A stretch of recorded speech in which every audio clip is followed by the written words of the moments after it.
And let's go live on Instagram at the same time. Let's get this cracking. Let's go live on YouTube. Let's let people know what's going on right now. Let's do that. Let's share that. Let's get the people in the chat and let's go. Let's get it cracking.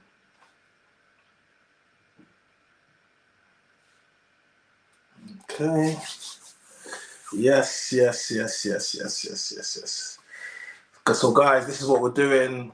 So if you're jumping on Instagram, we're streaming on YouTube. So if I'm going to be looking on to that camera over there, the link is going to be there. Yes. Shout out to Doug. I see you. Let me just get you in there.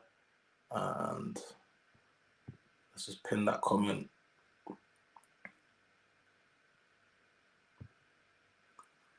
All right, cool. So guys, if you're on Instagram, then the idea is we want you to jump onto YouTube because we're streaming on YouTube, and then we're gonna let everyone get into the chat. Just let everyone get in there. If you want to share it. Feel free to do that. So you know what I mean. Feel free to do that, and let me do a couple thingamabobs.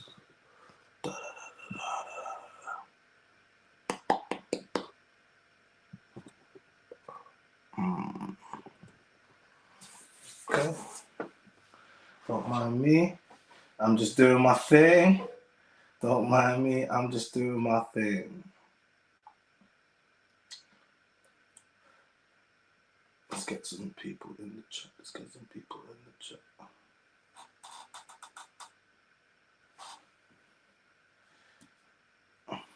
Yeah. So, guys, I'm still in Instagram jail for one more day. I've literally been on a ban on Mynameischyna. So we're streaming on the Mynameischyna voice. I've been on a ban for like, I don't know, man, for like 3. I've been on a consistent ban. I wasn't because basically whenever they take down a comment, I'm sure you guys, I don't know if you guys know, whenever you take down a comment or they put you on they restrict you from some of the access you can do, so you can't do certain things. So you can't be a collaborator on posts. You can't be, you can't go live. So that's why I haven't been live on Mynameischyna. I haven't been on collaboration post with anyone there. It's always on the Mandan's voice. And this is why it's always good to build the platform, because by building the platform, it allows you to, able to not get, like the whole idea is that they're trying to shut the voice down. I don't know why. Well, I do know why, but it's like they're trying to shut my voice down. And what am I really saying? What am I really saying that's so bad? I always got to ask myself, what are you really saying that is so bad? So it's important that you guys do follow. You guys do follow me in all the platforms. It's very important that you guys do all of that, because they're trying to shut your boy down, and we're just getting started. They're trying to shut your boy, and we're just getting started. So guys, if you're in the chat, there's a couple things I need you to do. If you're in the chat, there's a couple things I need you to do tonight. If you're in the chat, a couple things I need you to do. I need you to like the video. That's the first thing I need you to do. If you just got here, that's the first thing I need you to do. I need you to like the video. That's the first thing I need you to do. I need you to like the video, guys. I need you to like the video. And I take it that everyone is to subscribe to my channel. And if you haven't done this the first time in here, then guys, you need to subscribe. We're going to be needing to drop in comments throughout the whole show. Like, this show is a very interactive show, and if you're in the chat, we want you to definitely to join in the conversation. So guys, it's quite simple, really. Like, comment, subscribe, turn on the notifications, because I'm going live like 8:30 every night. That's my thing now. 8:30 every night, your boy's going live. 8:30 every single night. Yeah. I'm trying to be as active as possible. I've been very consistent for you guys. Very consistent. You can't tell me I have not been consistent. You cannot say I've not been consistently putting out that content for you, because I have. because you guys want it, right? So that's what I've been doing. So make sure you turn on your notification bell so you know when I'm going live.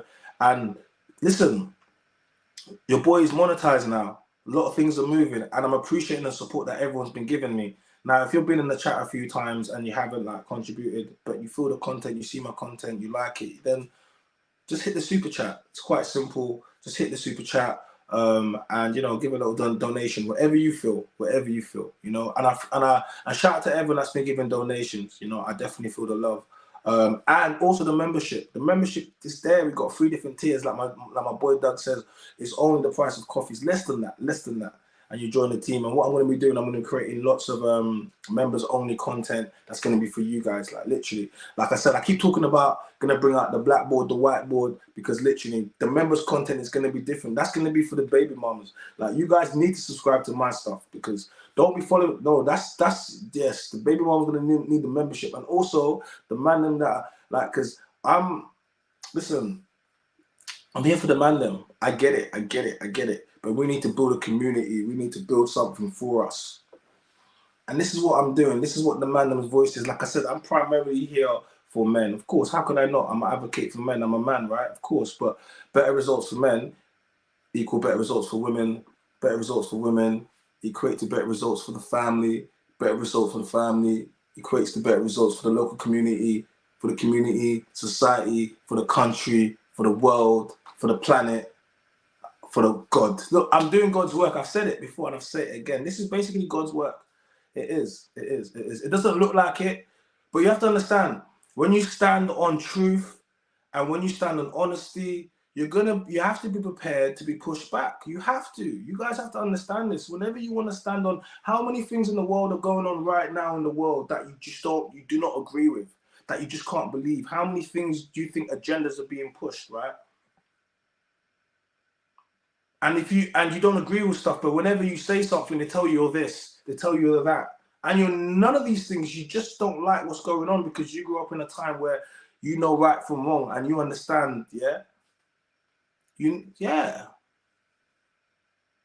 This is why the pushback is on me, because they don't understand how, in a time when everybody is scared to speak out, how are you speaking so free? Why are you here?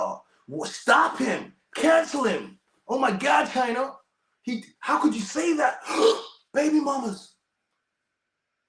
Some of you guys are way too triggered. We've got way more important things to be talking about. Stop getting triggered. Stop getting triggered. This is like the like you have to understand. Treat me like your doctor. Treat me like your doctor. I ain't a doctor, but treat me like your doctor. Dr. Dre ain't no doctor. You still call him Dr. Dre, okay? So just deal with me, right? All right, cool. And some of these men ain't your daddy, but you still call him daddy, right? So right now, just treat me like your doctor. I'm gonna prescribe. When you go to your doctor and you have an ailment, you're sick, yeah, you have an injury, they prescribe you medicine. It doesn't mean when they give you the medicine, you take the medicine. There's going to be side effects. There's all manner of things. You don't even read that. You just take the medicine because the doctor told you to, and you know it makes you better. Now, this is the same. You don't get to say, oh, what type, how the medicine, what type of medicine it is, and how it should be administered. No, you don't. Just a spoonful of sugar makes the medicine go down in the more delightful. No, I'm not gonna do that. I don't have to do that. Stop telling me how I need to deliver my message. This is why, because this message is that important, and people are. Why are people tuning in? Why are people subscribing? Why are people following? Why are people DMing? Why are we on these shows? Because obviously enough people agree with me or think that my voice is important, right? This is not narcissistic. This is not about, oh my God, I think I'm so amazing. I do, because why would I not? But this is based upon the fact that people wanted me to do this. They wanted me to do this. If you don't subscribe to my, I'm not gonna, you know what I mean? If you don't watch the videos, if they don't go viral, why would I wouldn't. I'll just carry on with what I was doing. But what happened is I've always spoken like this. This is what I'm saying. This is not an act. This is not me trying to know. I've always spoken like this. If you're fortunate to be in my friendship group and you're one of my boys, you know exactly my personality. You know exactly what what my character is. And if you're even more fortunate than that to be a girl and to be a friend of mine, because I say men and women can't be friends unless one of the other person places them in a friend zone, and I firmly place you in a friend zone, and you're there, you know what type of man I am, and you know exactly what type of, like, you know, you can count on me. So I'm saying to you, like, but because we live in a world where most men pander, most men lie, most men are simps, you have a man like me that stands for something. I stand for something. I know it's hard, right, when you stand for something in a time when no one stands for anything. I'm not even going to take this into religion, but if you follow the Bible, right, and I went to Roman Catholic school, and I grew up, Christian, that's the way I was, raised, read the Bible. It doesn't matter, you can read all manner of books, the Quran, the Torah, whatever, but I'm saying, if you grew up and you followed any type of major religion, like if you try to follow that religion to the T in today's modern times, you're going to be, how are people going to treat you? You're going to be ousted. You're going to be pushed out. They're going to tell you that you're a dinosaur. They're going to tell you that you're, like, seriously. Man, could you imagine if Jesus came back today? Could you imagine? They keep saying that the second coming of Jesus. Could you imagine if Jesus came back today? He could walk on water. He could, they'll be like AI. They'll be like, that's AI. They'll be like, he could cure sick people. They'll be like, nah, I don't believe that. They'll be like, nah, Jesus, I need to see $1 billion cash. If you're Jesus, let me see $1 million cash right now. If not, I don't want to hear it. That's how they're going to treat it. Because and you have to understand something. So when you follow something, or when society's going to push back on it. No, I'm not Catholic, man. I just went to Roman Catholic school. You know what I mean? But I'm not Catholic, but I went to Roman Catholic school. So yeah, guys, if you're in Instagram, then like I said, you need to hop across to YouTube and join the chat. We're going to be talking tonight about SMV, sexual market value. Do you know what your sexual market value is? Are you a 10? Are you a 10? Are you a 10? I'm a 10. Are you a 10? Are you an 8? Or are you a 5?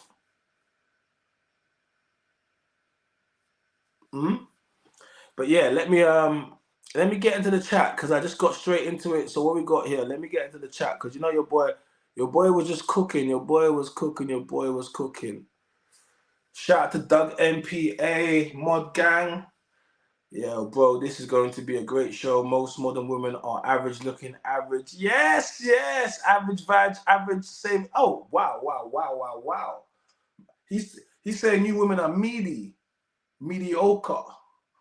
That's what he's telling me. He's telling me you women are all mediocre, average. I didn't say that. That's what we're saying. Is that how we're starting the show? Is that how we're starting the show? Hey, I know me, Naomi. Shout out to Naomi. I'm not a baby mama. I'm not a baby mama. I'm a single mom. I'm not a baby mama. My name is Naomi. Shout out to Naomi. I'm not a baby mama. Shout out to you. You get me? You get me? That's what's going on. Like, it's welcome to the chat. Welcome, man. So I'm saying, I appreciate you in there. Yes, shout out to JD, my bro, China, climbing up them ladders. We're trying, bro. We're trying, man. We're trying, bro. We're trying, every day. Well, not even that we're trying, we're doing it. We are climbing up them ladders. And we're climbing up them ladders because obviously we're putting in that work. And more importantly, the people them are holding the ladder. You can climb up a ladder as high as you want, but if you don't have no one holding the ladder, no stability, what are you going to do? You know what's going to happen. You're not going to get too high and then you're going to drop down. So it's always based upon a good foundation. It's always based upon a good foundation. And you guys are my good foundation. Guys, if anyone that sees us on Instagram, guys, are streaming on YouTube, the link is there. This is what we want everyone to jump onto YouTube. Make sure you subscribe to my channel so you'll be seeing it. Tonight we're going to be talking about SMV. Let me just get through the chat. Oh, he's going all spiritual. Next he'll have his one that. Nah. Don't be talking no judge over here. Why are you always bringing your judge over here? You spiritual light. He's moving the crystals and chakra and tattoos. Red flag. That's we have one of these in the chat today. We'll definitely get you live. You hang about. Don't worry. You can hang about. We'll get you live later on. Don't worry. Don't worry, man.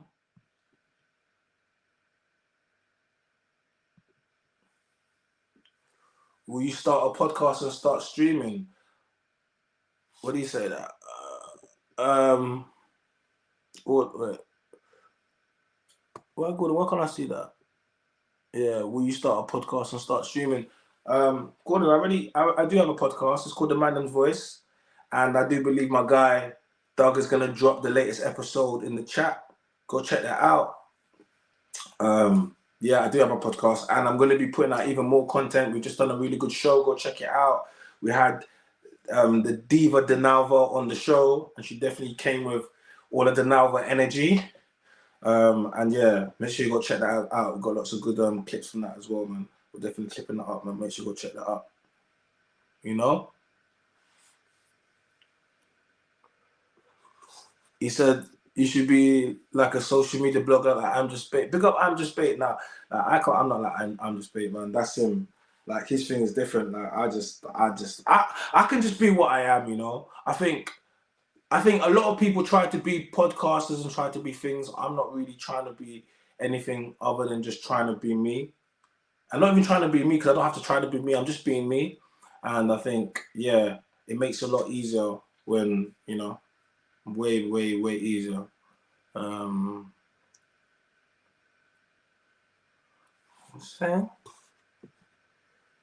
If you think your life force is spiritual, lighty stuff, I'll teach you how to breathe. Then you have a deeper understanding. All right. Naomi, there's other people here. You can't talk like that. All right. What do you mean? I'll teach you how to breathe. Just breathe. All right, Blue Control. She want to hit me with the fabulous, but 1 and 2 and 3, and then you gotta breathe. First you're trying to hit me with the Blue Control. Trying to hit me with the FABOLOUS. Naomi, there's other people in the chat. Don't worry, we'll get you in the chat. Spiritual Lighty Moon and the Stars Chakra.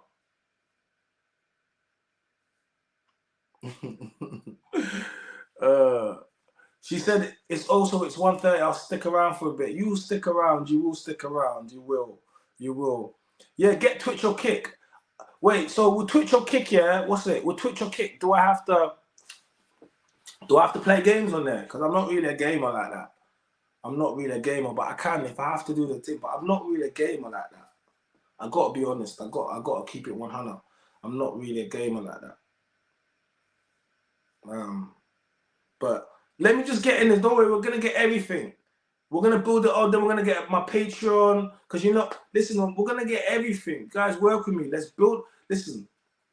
RIP the Godfather, Kevin Samuels used to say we'll build it as we fly it. We'll build it as we fly it, man.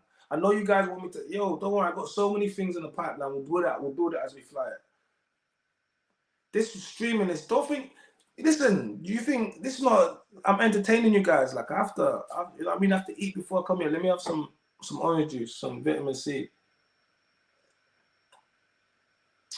I need to keep the vitamin C. You know what I mean? I need to keep the vitamin C. Are we just about ready? Wait, hold on. Give me a second. I'm gonna post one more thing. Then I'm gonna get into the sermon. I'm gonna get into tonight. And tonight we're talking about SMV, that is sexual market value. Guys, do you know what sexual market value is? That's what I need to know. Oh, shout out to Chloe. What's going on, Chloe? Welcome to the chat. Welcome back, Chloe. You've always got a lot to say. Yeah, and no doubt you will have a lot to say tonight. So welcome to the chat, Chloe. Welcome back. Yeah, so guys, everyone in the chat, make sure you like the video. I take it everyone's liked the video. If you're in here already, make sure you drop a like. You cannot be commenting and you haven't liked. Like, what is going on? And guys, I've got the membership now. Everyone's coming into the chat now. I'm starting to see a few regular faces, and I'm thinking that, guys, you probably need to start to join the membership. I think if you've been in this chat more than 3 times, you need to drop a little something. I think if you've been that's going to be the rule. If you come in here more than 3, well, you should be dropping something anyway. But if you come in here more than 3 something, you need to hit the super chat button, because you need to, you're definitely taking in this content, and your boys out here working for you. And don't forget, like I said, the membership, we've got 3 different tiers. from the price of a cup of coffee at one of these pagan coffee shops that we're not going to mention because they ain't giving me no coin, so I ain't gonna big you up. But it's really that simple, right? Cool. So hit the like button, and make sure you subscribed already. We're gonna start to get into everything going on. That's what your boy's doing. Who else we got in here? I see another. Yes, it's Brooklyn in the house. BK. Shout out to Kenford, man. Shout out to my brother, bro. Welcome back. I recognize what in your hair because I know you're telling me about Brooklyn. Shout out to the Brooklyn gang. Yeah, welcome, bro. Welcome, bro. Yeah, I could probably, I'll check that out, man. I'll check that. You guys trying to make me what the next Kai see now or whatever. Is that what you want me to do? I'll check it out. I see the young boys on there doing the thing. Shout out to all the young boys, man. They be killing it when they're streaming. I don't even know, but they be killing it with the young. Shout out to all the young boys, man. They be doing their thing right now. Let me quickly do another pause. Then we get to this. Then we're going to explain sexual marketplace value. That's what we're going to do. I don't know what you going to do, but that's what we're going to do. I don't know what you going to do, but that's what we're going to do. Yeah? That's what we're going to do. I know what you're going to do. I'm just trying to put something on Instagram. Sexual marketplace value. What's your shaking up value? What is it? What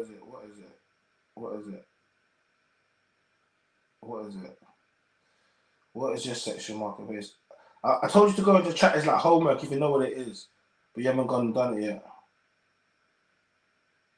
Huh? What is it?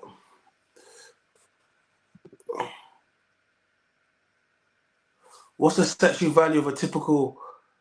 I asked you a question and you're asking me what's the sexual value of a typical black man. That's not what we are talking about right now. I ask you, what is your sexual... Do you know what SMV is? Do you know what SMV is? This is what I need to know.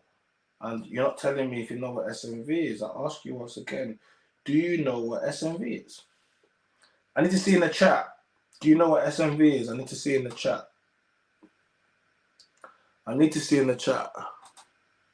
Yes. We need to see in the chat. Yes, shout out to everyone that's jumped in.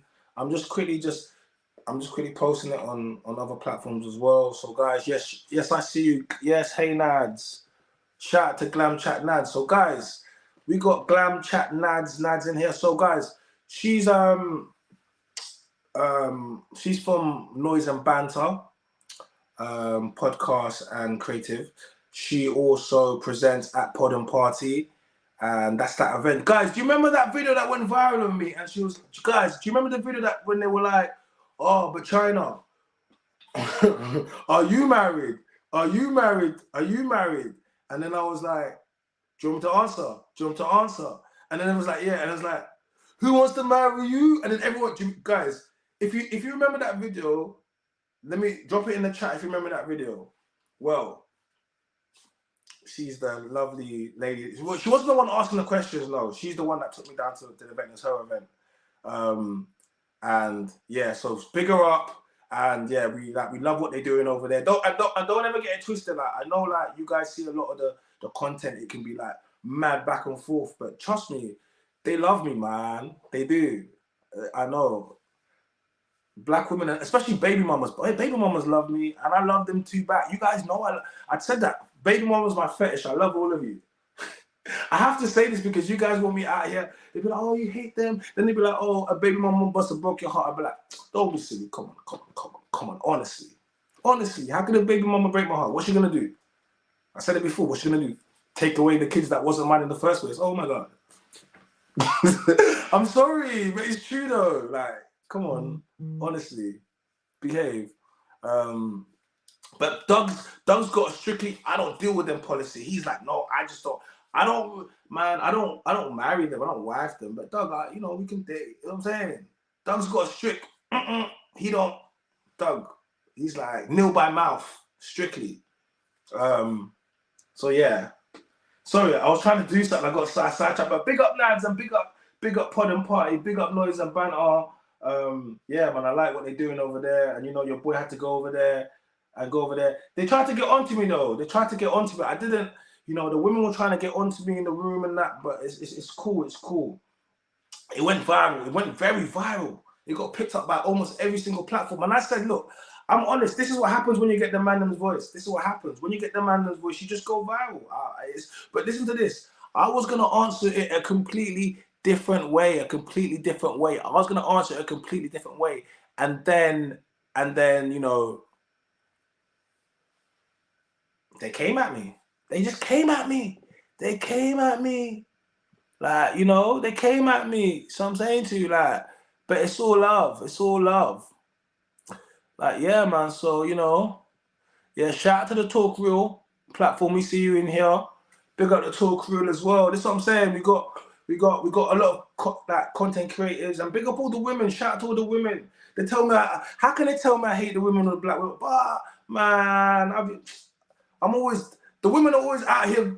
It's the women that be grilling me, putting me on platforms so they can grill me. I just be sitting there. I be sitting there.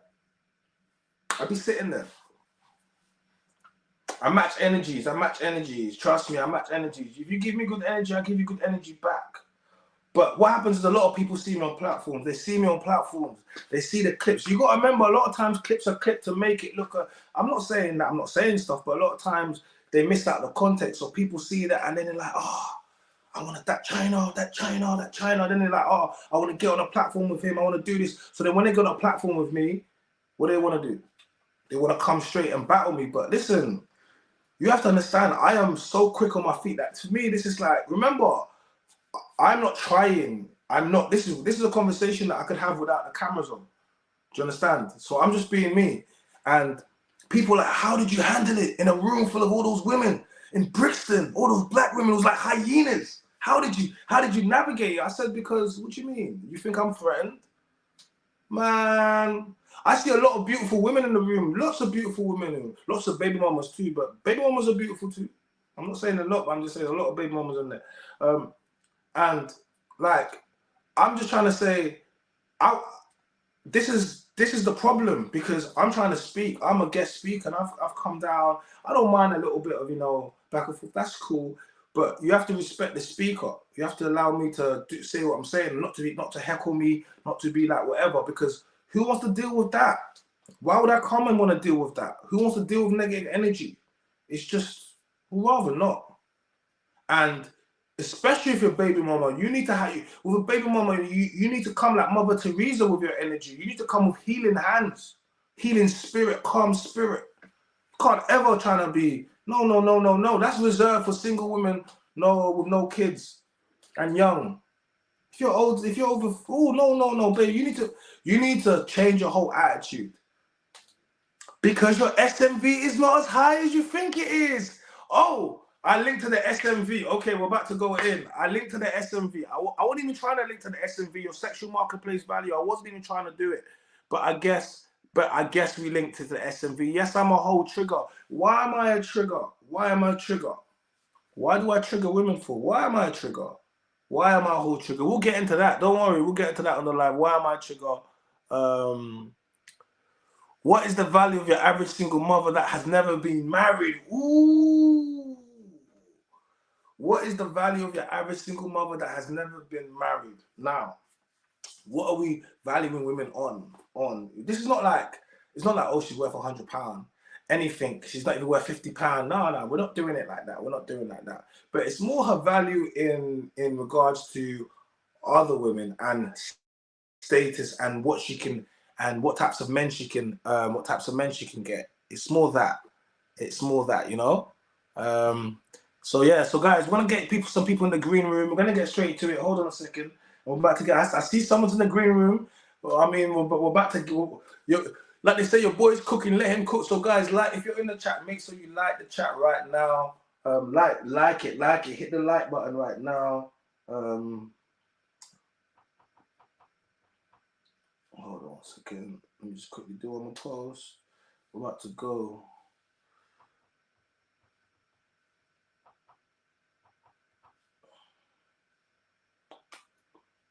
We're about to go.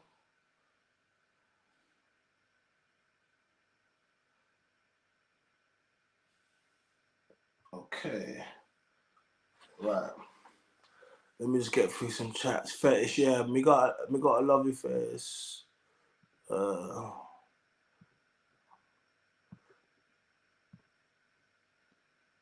What? Yeah. Why are you not married? Yeah.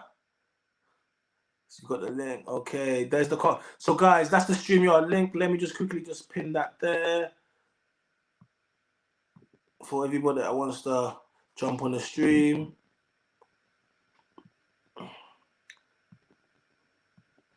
Okay, let's go.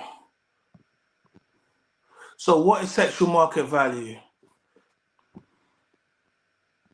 What? Bye. Hey. What's up? What's up? What's going on? You alright? Yeah, I'm good. I'm good. Stirring trouble as usual. Pardon me? I said just stirring trouble as usual. I never cause no trouble. I never cause no trouble. So, you just come into the chat. So, do you want to tell people? Do you want to tell people who you are? Yeah, hey guys. I was just in the comments. I'm Nads, known as Glam Chat, one half of Noise and Banter. And yeah, China was at one of the live shows, Podex Party. So shout out to my co-host Princess. And yeah, guys, run up the Insta, Noise X Banter, and follow us up. Okay. So you're joining the live today, so appreciate coming on live. So, what is the sexual market value (SMV)? Do you know what that is? I hope it's something positive because. What What do you mean? Well, I mean, it's neither positive or negative. It's just your sexual market value. So, have you heard of that term before, SMV? Do you know what? I haven't. I'll be real honest. You haven't heard of it before? No. Okay, cool. No. Okay, so let me pretty much break down what SMV, sexual market value, is. Okay. Yeah. And it's for men and for women. It's not one sided. But we're gonna deal with women. Sexual market value is essentially your sexual market value, like the value you bring to the sexual marketplace, the dating marketplace. So essentially, when you're younger, when you're a virgin, or in your teens, your sexual marketplace value is at peak high because it's at 100%. You're the most valuable because you're untouched, Okay. and you haven't been outside in it, so your sexual market value will be extremely high. Okay, I get it now. Then obviously, the more partners you have, if you have children, if you have trauma, some people start to say death and stuff, but I don't really get into that stuff. I just pretty much deal with that your weight, right. Determines what value you have sexually on the marketplace, and your age, and like I said before, but and your age, yeah, essentially, yeah. And these are the factors that will give you an overall of your sexual marketplace value. And when we speak about, and then essentially you could say, what is you'll say, okay, what are you out of 10? Essentially, I'm not asking you what you're out of 10. But we can ask you, do you want to rate yourself out of 10? Yeah, what do you know what? I think. Go on. What do you think? Let me hear. I wouldn't rate myself on the grounds of, I feel like when it comes to these kinds of things and say market value, men and women have different values in the dating scene anyway. A man can have multiple children, be unemployed, can, I don't know, not own his own car, all of these things, but yet he can still be quite desired sexually, right? Why is that? Tell me. Because I feel like men and women, we look for different things. Like, I think I'd like to think that when we look at a man and we potentially want to date him, we're looking at someone that could be has good genes, like height, intelligence, so good all genes of these things, right? So good genes are more important than picking a good man, like a good father. Like, yeah, I think so. So the height of your child, and that is way more important than. So than having a man that would be a present father and that would be with you and raise it, rather than having a guy Right, that so would. these things come into play, but when I say like it's not the same for women, it's because women don't just get up and leave their children. It's very rare a woman's just going to get up and leave their children. Of course, it comes into play when you're dating somebody. You get to find out their personality and you know what they're about. You find out, do they have a close relationship with their mother? Are they family orientated? All of these things do come into play, right? Yeah. I don't think when it comes to men, it's just about their looks or whether they've had multiple partners or if they have children is my point. So that's why I feel like, is it really fair to sit here and say, oh, okay, I rate myself X, Y, and Z when I may not be where I think I am? Do you know what I mean? No, I respect that. You don't have to. I will just, I thought you might be able to rate it. That's fine. If you don't want to rate yourself, that's fine. No, because it should always just be off a vibe, innit? Like, you should just connect with people. I wouldn't like sit here and be like, Nah, but that's not how it works out here, though. all right, so what would you rate yourself? A 5. Okay, that's reasonable. And then what basis would you rate yourself a 5? Because I it doesn't make a difference if I rate myself at an 8 or 9 or 7 or 10. What results do I get in real life? So here's the thing, right?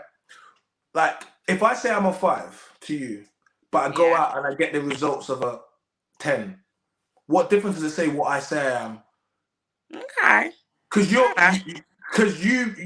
surprised. You might. I'm not saying what you consider me to. You probably think you're not a 5, and people say, "Don't call yourself a 5." But I'm saying to them, saying, if I call myself a 5, what difference does it make in the sexual market value what I say if I'm actually not a 5? Do you understand what I'm saying to you?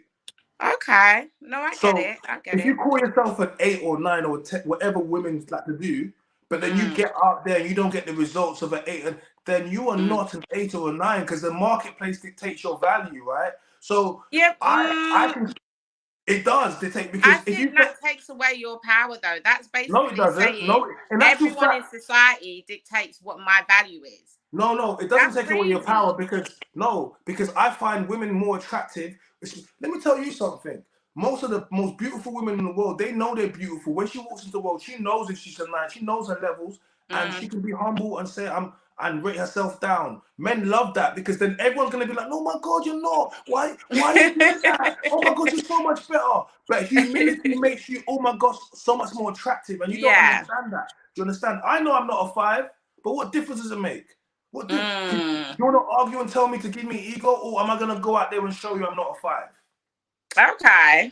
And that's sexual market value. So a lot of women overinflate their sexual market value, and they put these things and say, "Oh, but I think because of this." If you're an 8 or a 9, you will get 8 or 9 results. And if you're and that is modeling contract. That is endorsements. That is when you walk into places, you get things for free. That is the man with the. If you're those levels, you're getting taken on trips. You're getting flown out. You're getting. And if you look. Because I don't know. It depends what you value, like what you value in a woman. No, but I'm saying you don't have to value that. The man that, because you're that level, they will just do that, because that's the level of your sexual market value. And if you're not fair enough. And what I'm trying to say is, okay, I said this yesterday, right? Go on. Let me do an average car. You can have a Ford Fiesta. Let's say it's worth £5,000. You want to sell it. It's worth £5,000, right? And then you put it in the paper, but you're like, "Oh, I want to sell it for more." So you put it in the paper for 100,000. You can advertise it in the Auto Trader for £100,000, right? Cool. If you put it in there, the market's gonna dictate to you whether or not that car is worth £100,000, right? But you can advertise it for £100,000, and you can say, but that's false advertisement. It's not false advertising. It's what you feel it's worth. You could have said, "Oh my God, I drove across the world. This has so many memories with me in this car. Oh, I customized it. I did all these things, and because of this, it's worth 100 grand." You can do that, yeah. If you put it outside and someone pays 100 grand, it's worth 100 grand. But if you put it out for 100 grand and no one buys it, then you got to drop it down to 90. No one buys it. Then you got to drop it down to 60. No one buys it. You got to drop it down to 50. No one buys it. And then you get down to 5, no one buys it, and now you might have to drop it down to 4 or 3. And now it's even lower than the value actually was, because you held that for so long. And The market dictates to the value, just like houses, right? You want to sell your house, right? When you want to sell your house, your house, if you have a flat, could be worth, 180, 200 grand, cool. If you want to say, I want to sell my for 1.5 million, you can advertise it for 1.5 million. If someone comes and buys it for 1.5 million, then your house is worth 1.5 million. But if nobody does, then what it says to me is you've overestimated the value of your home. And the same thing comes with women. If no one is buying, and you're telling me I'm this and I'm the catch and I'm the prize and this doesn't matter and my kids are okay, cool, that's fine. But what is the marketplace telling me? And that's what SMV is. Sorry, go on. All right, cool. I hear it. I personally don't. I don't really believe in this whole thing of I'm the prize and That stuff doesn't really resonate with me. Okay, because for me personally, I just feel like when you get in a situation with somebody or you're dating them, it's like you're both trying to bring something to the table. It's not about one person being more of the prize than the other. I feel like men should make more an effort to not chase a woman or court a woman or show the best side of themselves or show what they can bring to the table just as much as women do. So I feel like this whole market value stuff really just is another instrument of us being like competitive. Like it's already enough being a woman and competing against other women, right? In this marketplace and what our value is and all this and that. But I just feel like you get situations where it's like, this is why I won't rate myself, because I feel like if I meet a man, he's gonna see the value in me regardless whatever But here's the thing: it is a competition, and you are in competition with other women, and you need to stop. No, but you are, because I'm in competition with every other man. There's not, how many wives are there? These wives are not just lining up. So when a man gets a wife, he takes one out, and then it makes it harder for us. Like, and it's of course it's a competition. That's why every man is trying to get the baddest. What do you mean? She can only date one guy. Yeah, but there's friendly competition. There's there's a natural form of competition in there. I didn't say anything about unfriendly competition. You automatically put competition with unfriendly. Us men know that it's always competition, but it's not unfriendly. It's just like, yo, listen, you can't complain if you don't become the guy that she wants. If she wants the guy that can do certain things and another man becomes that guy, he won that thing. That's the competition. I can't be like, oh, you know what, because she wanted more stability, because she wanted this, I get mad. You can't make it fair. It's not like that. So it's always a competition. So you are in competition with other women, and if you don't think that is, then they will take that man. I feel like the competition should truly just lie and you be wanting to become a better version of yourself. Like, what does that mean? I understand what you're saying. I'm not negating the fact that competition is real. I'm not negating that. What you're saying is very factual. But I feel like where we sometimes get lost is in the fact that why we're so busy competing with the outside world, we don't realize that we should just be focusing on bettering ourselves. If you better yourself, of course you're going to meet the kind of man that you want. Of course you're going to meet a loyal man, a guy that's a good father, all of these great attributes, a hard worker, I think okay, so let's treat this as you have bettered yourself. You've got to be in it to win it. Okay. Because this whole thing where women are not your friends. They will take your man. Like, this is not a joke. Alicia Keys took Swiss Beats. He had a wife and she took him. But this is not a joke. They will take, and then this is what I always say. If your man is paying for stuff, if your man is looking after you, he's not cheating, he's blowing your back out, you get me? Do not even tell your friends. Don't tell them how happy you are. Do not do that. You saw Tyrese. Yeah. She was talking about her friends. Oh yeah, they got in her ear, made a divorce her man. Now she's talking about years later about the. Stop going to your friends. Single women make other women single. They do, because you have to understand. Misery loves company. There's not enough good men out there, so when they get one, they're like, "Well, why can't I have one? Why are you so special?" They start looking at you. They want to take. Trust me. This is not when a man gets a good woman, we're happy for our brethren because we know how hard it is. We're like, actually, more time we're gonna regulate our brethren and say, bro, don't come outside, bro. I can't help you if you break up with a girl, you know. Because when you start crying to me, what do you want me to do? Like, I said to my brethren the other day, he's been single for 15 years. He just met his missus, then he wanted to come outside. I told him, bro. But he's been single for 15 years. Yeah, Wow. you say wow because men are not like women, right? We won't just go and attach ourselves and have babies with someone for no reason. We will be single because it's better to be single than it is to have a baby by a woman you don't want to be with. Because guess what? You still have to go outside and find another woman after that. I need to explain to that woman why you have a child. Yeah, that will also stop you from dating certain women. Certain women, once you say you have a child, that's it. You can't get past go, and they have the right to do that. Do you get me? You know what I'm saying to you? And then after that, I have to now deal with a woman that I probably don't want to have access to her. So it makes more sense for a man to be single. I don't give a damn, men. Stay to your 40s, 50s. It doesn't make it's better to be single than it is to deal with a woman outside of your home and to be going through baby mama drama or courts. It's just too much stressful. Why would you put that on yourself? Okay. All right. Yeah, that's interesting. I feel What do like you think? Tell me. everybody's allowed to have their preference in life, and that's okay. I don't think if I was to, the value's just down to what you want in your life at the end of the day and what you're willing to tolerate. I feel like with every relationship, it's like nobody in life is perfect. You're not going to go and find the perfect human being. Even if I said I want a 6-foot guy, I want a guy that has multiple streams of income that can give me this and give me that. There's always going to be something, whether it's his lifestyle, whether it's his behavior, whether it's his attitude, whatever, something that he has to work on, whether that's trauma, whatever. Nobody comes pre-packaged and ready to go. And I feel like Yes, they do. You really, should if you have trauma, you should not be dating. Go and fix it, then come and date. This and is the I agree problem, with right? that. This is the Yeah. problem. Why am I fixing the trauma from previous relationship? This is why I say women. Hold on a second. This is why I say women dating multiple men and sleeping with multiple men. It doesn't do anything good. All it does for you is give you more trauma. It makes you like you have trauma now. You've met me now. Why do you have trauma based upon? So now I'm suffering the ghost of a previous man because of your decisions. Fix it first and then come and date. Like because Yeah, and I can agree with that that. will also affect your SMV, your sexual market value. Because we don't want to be dealing with women that are broken, and then we have to be dealing with the remnants of a Tyrone or a Chad. Like this is one of the things that us men don't want to be dealing with. So when we hear trauma, all it says is to me, you've been too many man then. Body count high, too much trauma. Once you start saying, because how do you get that? How That's do you get that? interesting, but I'm just saying everybody has character flaws. Okay, that's one aspect of it. But what I'm saying is that when you could find the most perfect woman that you want, China, right?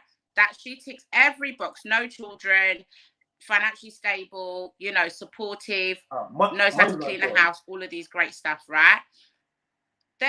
Everybody has there's no such thing as perfection, is my point, right? So when you meet somebody, it's just a matter of what are your boundaries of what you're willing to actually go through with them. Like, you can have arguments, right? But you say that those arguments always have to be productive. Like, there has to be a resolution, right? To every argument, to every discussion, whatever, there has to be a resolution. My point is saying that is that I don't think I'm looking for perfection, though. yeah, because there's no such thing as perfection. So my point is Not that when you perfection. meet somebody, you I'm just think, not looking can for I ride damage. certain things with them? I'm just not looking for damage and broken. So here's the thing. I'm not looking for No, perfection. but if you're not damaged and broken, you won't attract damage and broken. Hold, About yourself. So hold on It's a all second. about you. No, it's not. No, it's not. It's about Yeah, the women is. that. No, it's about the women that are currently out there. When I was in your event and they asked me why you're not married, and I say, look at what I have to pick from. Who wants to marry? This is what I have to pick from. So you can't tell me why am I not married when the actual women that are actually attractive are unagreeable and coming at me. So this is what I have to pick from. Yeah, but you're not. Yeah, but that was a blanket statement. No, unless you came in there intentionally to pick something from them lot. No, but everywhere I go, when you're a single man, is a place where I should be able to pick a woman from. It should not be based upon why every woman should be in a position where she's just, you know what, a friendly woman, agreeable. If a man respects me, I'll respect him. I'll be responsive. If I don't like him, that's fine. That should be it. It shouldn't have to be a pushback. Any place that I go and I see women, especially women from my community, I should be able to be in a scenario where they just treat me cool. They treat me cool. Yeah, but your value, but women, a lot of it comes into play though. Like, you're only going to value someone else as much as you value yourself. It's always going to come down to you doing work on yourself. So if you don't want to meet damaged women, you don't want to meet people that you don't think fit the boundaries of within, you know, that you're willing to deal with, then you work on you. Like, No, you but just start I'm there. fine. Listen. I'm fine, yeah. I don't want a woman with kids. I don't want a woman that's been run through. I don't want a woman that's gonna tell me about. How are you gonna know she's been worked through? That's crazy. Do you know how old we are? Wait, hold on. And I hate when people tell me age means that you need to be run through. Why does age equal to be getting run through? My point because is that you say how old we are, like someone can't be with. I don't understand why age equates to sleeping with lots of people. Why? it doesn't. Guys, it doesn't equate to it. What it does, because every time we speak to women, this is why I say to men as well. Men, you have to understand something. We do not control access to sex. No matter how slick you think you are, or how good looking, how much gal you think you are, you can never sleep with as many women as a woman can sleep with a man. Because whenever we have conversations, they can never No, that is so wild. How can that be wild? Men don't control. Men control relationship. You control sex. Men only have sex with you because you allow them to. Men. What? Oh my God. Men have way more sexual partners than women do. What? Like, because the end of the Okay, guys, wait, hold on a second. Hold on. I'm gonna need people in the chat because this is some cap right now. Because I want to explain to you, because we don't control sex. So okay, I get it, but that doesn't mean you guys don't go out there. The reason why you think we have way more sexual partners, yeah, is because you're thinking about the men that you would have sex with, the men that have access to multiple women. We call these the top 20% of men. So whenever women talk about all men are always sleeping around, they're thinking about the men that they're sleeping around with. Because yes, these men are sleeping around. These are the men that will have multiple baby mamas, because women like to share men, right? But guess what? Most men have had sex in 6 to 8 months, 6 months to a year, most men. And the reason why when we say that, women are like, that can't be true, because you can't go that long because you control it. And at any given time, you have a bunch of beta males, exes, people on that follow you, that at any given time, that if you allow them to, they will come round. So this is why you don't understand. But let me tell you something. Women have way more sexual partners than men. And the men that do are the ones that are sleeping with all of you. It's not the normal guys. They're not the average men. Well, then I can't necessarily comment on that, because no, it's fine. But I was just trying to make you just okay. So shout out to big up Shannon the Pagan, because she was in yesterday and she came in and she shared a story. My friends used to talk about my man. Now the same girls in his DMs now. I'm telling you, women are not. Because women are not your friends. Once you break up, they want your man. Like, what? Are you okay? Especially if your man got money. Women don't care. Men care more about that stuff like that. Man be like, bro, you're wiping my man's ex, man. My sloppy seconds. You're stirring the next man's porridge. All of this stuff. Man don't really want to do that. Man will take your baby mama just to violate, but we're not really trying to wipe you. Like, you can't stunt with another man's baby mama. It's like, bro, like, you can't do that, innit? But a woman will happily take your baby father and be like, yeah, that's my man, and have a baby by him. And this is what I'm trying to say to you. Women, but I just feel like, but all of this is like... Talk to me. None of it is really giving positivity. Like, none of it is... Like, the amount of things that I'm hearing, right, okay, fair enough, you're saying women control access to sex. Yeah. Women control access to sex. Men control whether or not you're going to be in a relationship with them, right? So... It's like, and then in the same breath, then you're like, well, then women have more sexual partners than men do. Then it's like, but it's like, why are we putting all of this on women when we know how manipulative men can be? You're a man yourself. You know that if you tell a woman that you want to marry her, you want to be with her, all this and that, you're going to let her guard down. How manipulative can men be in comparison to how manipulative women can be? Sorry, has there been a statistics done? Because I don't know. Has there been a study done? No, I don't know. Because when I think about manipulation, I actually think of women. I don't really think I can think about men being controlling. I can think about men being aggressive, but manipulating, that tends to be something that a woman would do. I wouldn't really put that onus on them. Maybe not manipulative, but liars for sure. Like, but look, do women, I've only been single do women not lie? A year and a half, coming up to 2 years, right? But do women not lie? Do women not lie? Is lying only exclusive to men? It's not exclusive to men. However, men lie a lot more, I believe. Let me just go from what I personally... When they did cheating, it was like it was like 53% men, and so it was just a little bit men over. So women and men cheat literally on the same like literally the same, but women are just better at hiding it. That's interesting. I just don't think it's in a woman's nature to do that. Like, I You feel would like say, why do you think it's not in a woman's nature?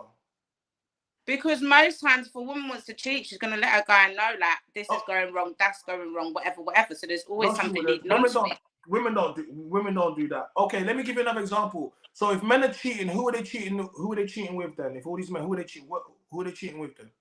I'm not saying they don't cheat. I'm just saying that the way I'm saying if the men are cheating, who are they cheating with? What, just single women? Other women, obviously. What are these single women?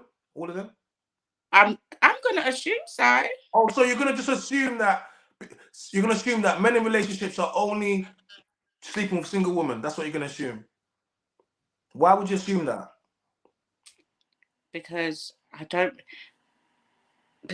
I mean, what do you mean? What, they're gonna go and sleep with women that are in relationships? Oh, but men in relationships can sleep with women, right? Men in relationships can do it, but women in relationships can't do it? No, but come on, let's be real, China. We see a lot more. Whether it's social media, whether that's friends, whether that's in our own social circle. We see a lot more men cheating on women. Like, that's not something that we can just sit here and say and pull stats on. But the women that they sleep with, are they all single? Is that what you're telling me? Is that what you're telling me? You're telling me you don't know no girls that ever cheated? Is that what you're telling me? I don't personally know any, no. Okay. No, I don't. I don't personally know. But what I do know is that most times women will leave a situation, like, before they even turn around and start cheating.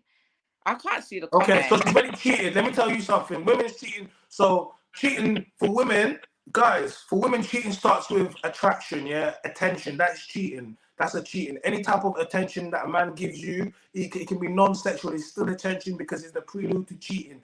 Texting, DMs, even replying to a DM. Okay. Replying to a DM is cheating because faithful girls don't reply. Rihanna will never reply. Beyonce will never reply to tell you that she's got a man. So the moment your girl does that, she's cheating because she wouldn't do that.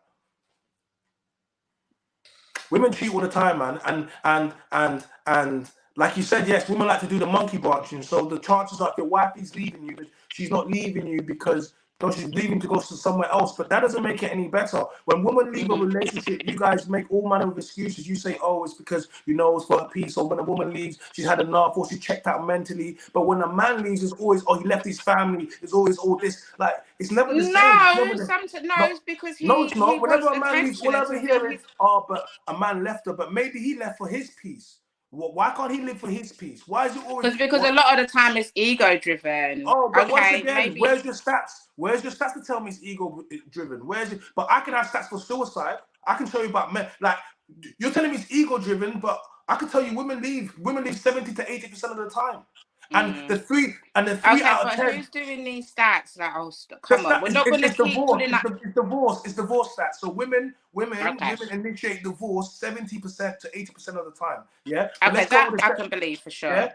Okay, so you can believe with that, and they're gonna and it tends to be for irreconcilable differences. Only 5%, less than 5% is DV. Less than 5% is DV. So for when every woman talks about abuse and the rest of it, and in most cases, DV cases is 50-50, which means you hitting somebody and they're hitting somebody else. If you are hitting somebody and if someone hits you and you're doing mental abuse to that person, it's the same. Like, a lot of times people want to talk about manipulation and try to separate. For me, it's all the same. It's all abuse. Mental abuse, physical abuse, it's all the same. It's all the same, right? But whenever we speak about women, you keep making allowances for certain things, and I'm like, why we? Not necessarily, because I do believe women emotionally abuse like men a lot more. I think men just speak about it less.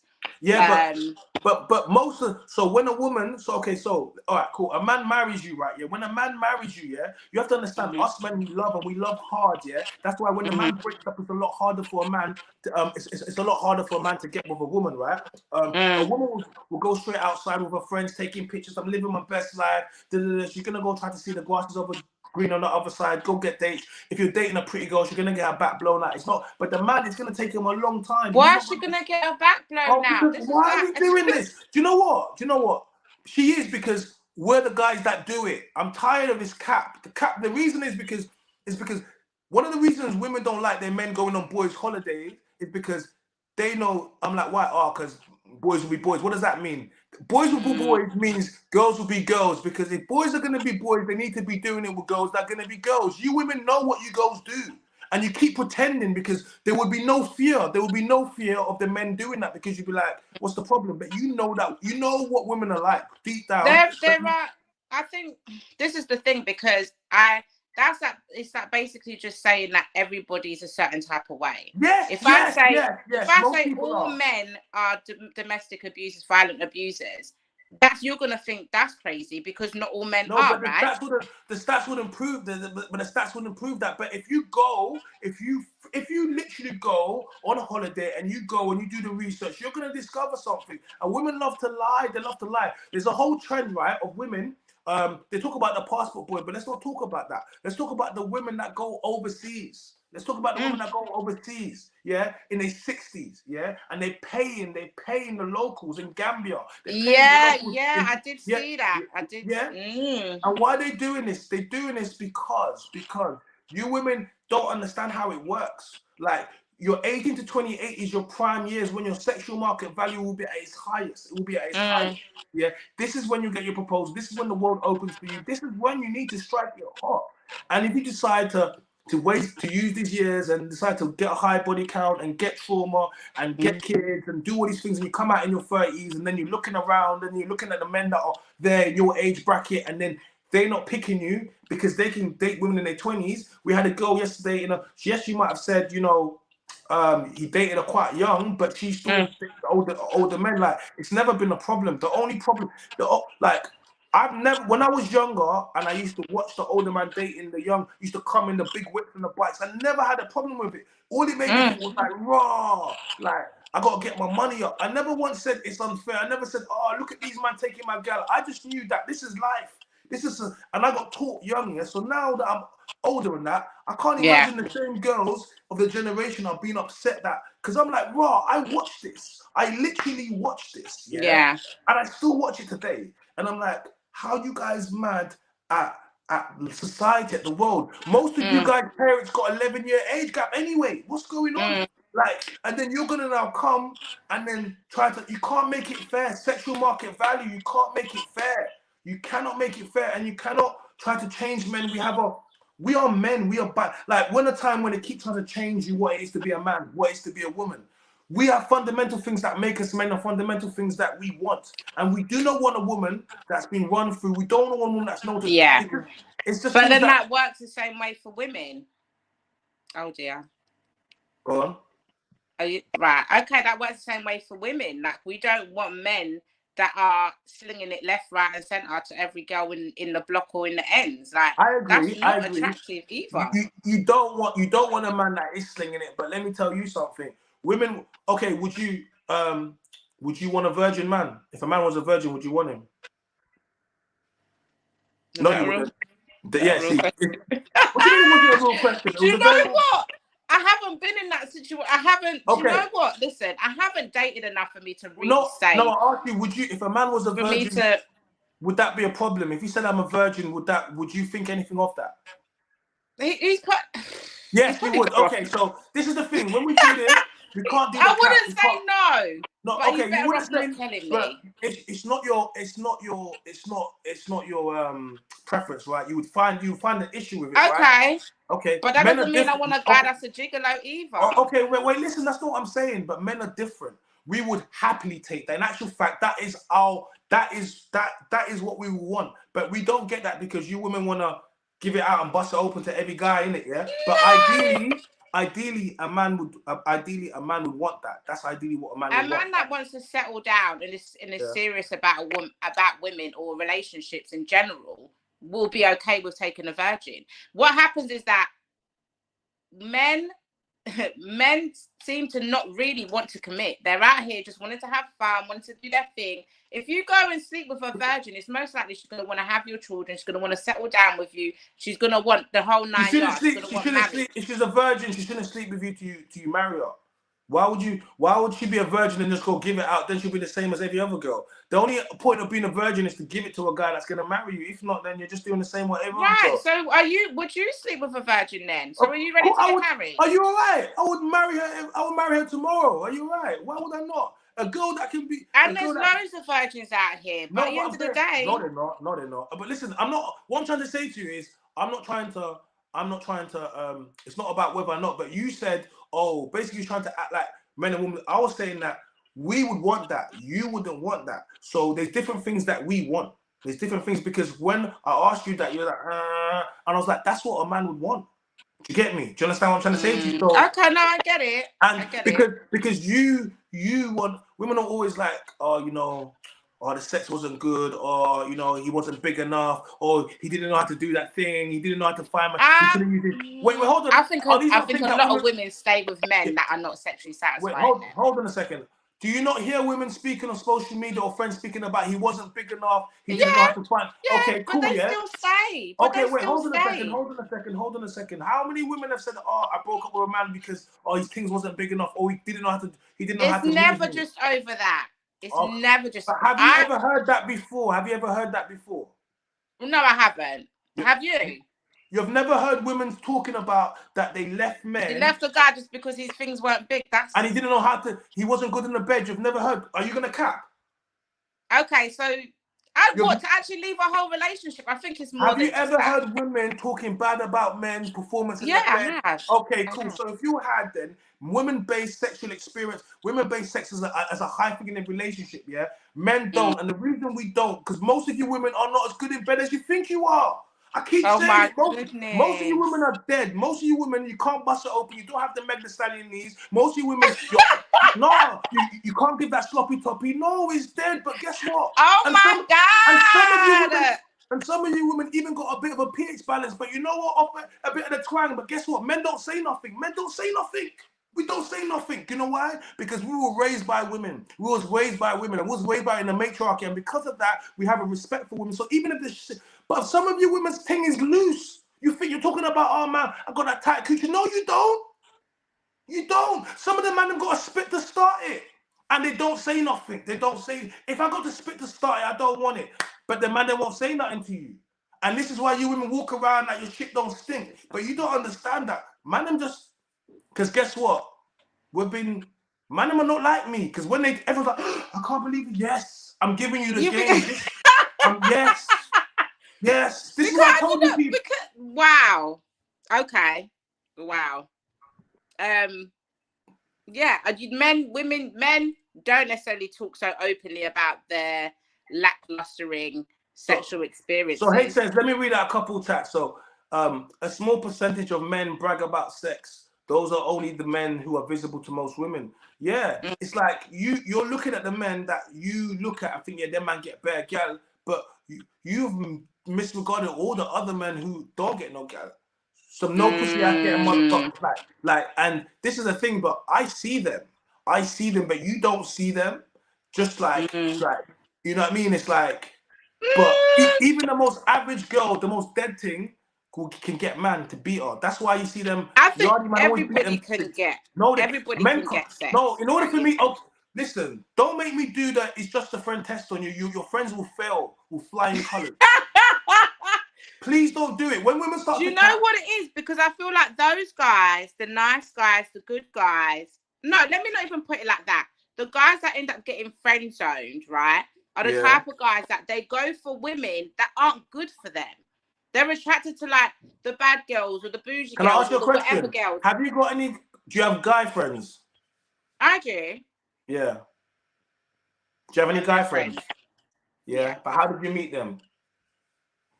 Just social, school, like uni, like just social situations. Any guys that you have in your friend circle on your Instagram that moved to you, but it never happened.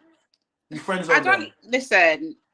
Any If they're guy my that friend, they're not going to be DMing me first. that's not what I asked you. Did any guy when you met him, he moved, you gave him your Instagram or your Snap, whatever, but nothing happened, you just kept him there? Anyone like that? If you tell me no, you're about to like, huh? I'm sure. Look, but I wouldn't consider them a friend. Like, they're not going to be in my But are DM. they there? Are they there? There's guys in the DMs, but okay, cool. So therefore, any one of these guys, they will fail the friend test. They're not your friends. They're in your network. They're your male orbiters. Women always keep male orbiters around them, and this is what men know. Whenever they're women associates, but that don't mean. Listen, but it all all of these depends why you're in your associates, DMs. but all of these associates will blow your back out in a given second. They're not associates. They just men. They're better male orbiters, and they're around. They just hang around waiting for them. And guess what? History has proven that these types of men are the types of men that tend to, at some point throughout history, they get a shot. They do. It's been proven. Because women keep them around for a reason. And you might not feel like you need him now, but at some point in life, when things don't go whatever, and you've got this guy, you're like, you know what? You start looking at him slightly different. Actually, he doesn't look so bad. And then he'll now come in, and I hope he just smashes, bro. I hope he just blows your back out and leaves you. I hope so. Not to you personally, but I just mean, when women do this to guys, I hope you come in and just be a demon to her. After all the time you have to listen to her moaning about next man, you was going out raving with her, taking her, and then she was like saying, I'm going with man. I've seen man that we've done it to man them. Girls have come out with man and we've taken those girls away from their man them. I couldn't believe it. I felt sorry for them. I didn't really feel sorry for the game is the game, but of course not. It's competition. You get me? It's nothing personal. I think. Do you know what? Because I think I'm not that egotistical that I'm going to walk around and think every guy that just chats to me or is in my network wants to sleep with me. I don't think that's reality. First of all, unless a guy literally says to me, "Yeah, I think you're attractive. I want to get to know you," then it's up to me whether or not I want to engage in a conversation. But like, men can just be like, that's just weird. I don't know. I think that's just really just down to really you projecting how you move, or not you personally, how some men move on other men that aren't out here just trying to smash every girl that they Can I tell you something? with. The problem is, and this is why you women will never do well. I am the man them's voice. Part of being the man them's voice is who's manipulative? Who, me? Yeah, she's manipulative with the bag of hair. So men, when you have fake nails or fake hair, that's a manipulation. That's a lie, because you're manipulating to be something else. So men consider that, but a lot of women don't think. A lot of women don't consider hair and makeup and stuff like that to be manipulative. They look at it like whatever, but we look at that like, yeah, that's manipulation, because technically you're manipulating to think you're something that you're not, and women don't look at it like that. 27% of men admitting to cheating and 24% of women cheat. So therefore, what's the difference? 3% difference. Like I said, I was like, yeah. So essentially, it's the same, because most time cheaters cheat with each other. Let me give you another thing. Seeing as this is, and most married men or people in relationships, you know who they cheat with? No, I don't. Other people in relationships are married people. I think that's, and you know why that is? And you know why that is? No, I don't. Because they have something to lose. See, when people cheat, they're not cheating to leave. No. She's not cheating to leave her husband. No, she's cheating for an escape from her husband, but she's not trying to leave her husband for you. No. Okay.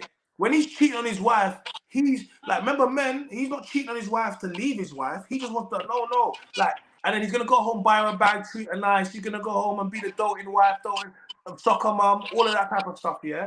When you cheat with someone that is single, what tends to happen is like what we said, feelings, attachment, then they start wanting to have your life, yeah? Now you're likely, when girls start, the side thing wants to be the main thing. You see how the side thing want to be the main? And then she start doing things to upset the main? Okay, right. So this is why married people, so when you're speaking about, all these men cheating, I was waiting for this, because I was gonna be like, you don't even know. You don't even know. Do you know what? I don't know. I don't know. But can I just get back? Wait, hold on. I'll get back to that. But this is why I'm the man them's voice. See, this thing where women need to listen. You need to listen, because when you say not men, you already, what you're doing is you're not listening. You want it to be this way. Stop wanting it to be a way and listen to a man that is telling you, like I said, I speak to women like I would speak to any of my boys, any of my girls, or any one of my three sisters, right? And I've said that repeatedly.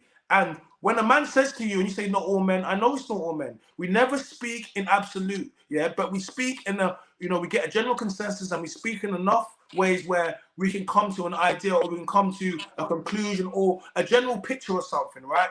And I have enough men think like I do or understand what I do for me to be telling you this, and for women to be getting results which are not making them so happy. Sorry, go on.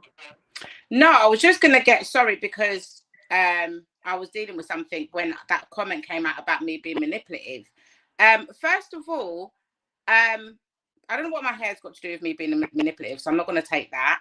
And second of all, my personal experience is not the same as anyone else that's either watching this live or whatever. We all have individual life experiences. I've always been in a relationship. I've only just recently been single. So me being out here trying to understand what the dating world is like and how men move and how women move, I'm not going to have the same perception as people that have been single for a long period of time. You better join my membership, man. What, you just single? Listen, you're going to learn everything. You don't need to listen to no one else but me. No, you need to listen to me like... No, I'm being real. You need to listen to me like the gospel. I'm all you need. Listen, you're about to... Oh, you're recently single. Listen, you don't want to be out here. You don't want to be out here right now. Like... Yeah, I think the streets are crazy. And this is why I feel like men don't put their worst foot forward when they're dating. They come out here and they come out on some facade. Then you find out months later that he doesn't really have this and doesn't really do that and he doesn't da-da-da-da. Listen, for me personally, dating isn't a sexual thing. I'm more of a mentally stimulated person. If you can mentally stimulate me and we can look at building something in the future, then yeah, I'll date you. But other than that, I'm not out here really trying to date people. Like, that's not really what I'm on. So Doug is our moderator, and he's always Doug. He's always quick with the stats. But yeah, he's good with it. He said she's lying. 22 to 33% of men in the UK are raising children that are not theirs. She's capping. Lying is a woman DNA. How do you feel about that? That's actually true. This is why I'm saying with this anti-female stuff. Like, relax, bro. Relax. It's not that deep. There's decent women out here. Like, go on, talk the things. But at the same time, yeah, there are men raising other people's children. But so what? You're telling me that outside of the fact that it's another man's child, you're telling me that these children don't deserve to have male role models in their life? They deserve to have their biological fathers in life and not another man that's raising them and being lied to. That's what they deserve. That's not fair. What about the man that's raising his kids that are not his? What does he deserve? Tell me. Yeah, that's crazy. That's crazy. Is this crazy? Yeah, no one really deserves that. I don't think. But then this is why women shouldn't. This is what I'm saying. Women shouldn't. Personally, for me, if I'm being dead serious, for me personally, I don't think that a woman should. And this is going to sound crazy, but if it's a relationship and you both decide you don't want that child or whatever, then that's your choice jointly. I think every child that is conceived should be a joint. Like, you should both be on the same page. Like, I personally wouldn't go and have a child for someone that doesn't want my child, bro. I think that's weird. But what do you mean? I don't understand. Like, this is why broken homes happen, because a lot of the times women will have children for men. When they turn around and say, oh, I'm pregnant, and the man's like, I don't really want it. And she's like, well, it's my child, it's grown inside me. And she goes and has the child. Then when the guy disappears or he decides he can't deal with the responsibility. But a woman is not supposed to be having a child out of wedlock. That's where the do you know what? That's where the problems start. You do realize that. So listen.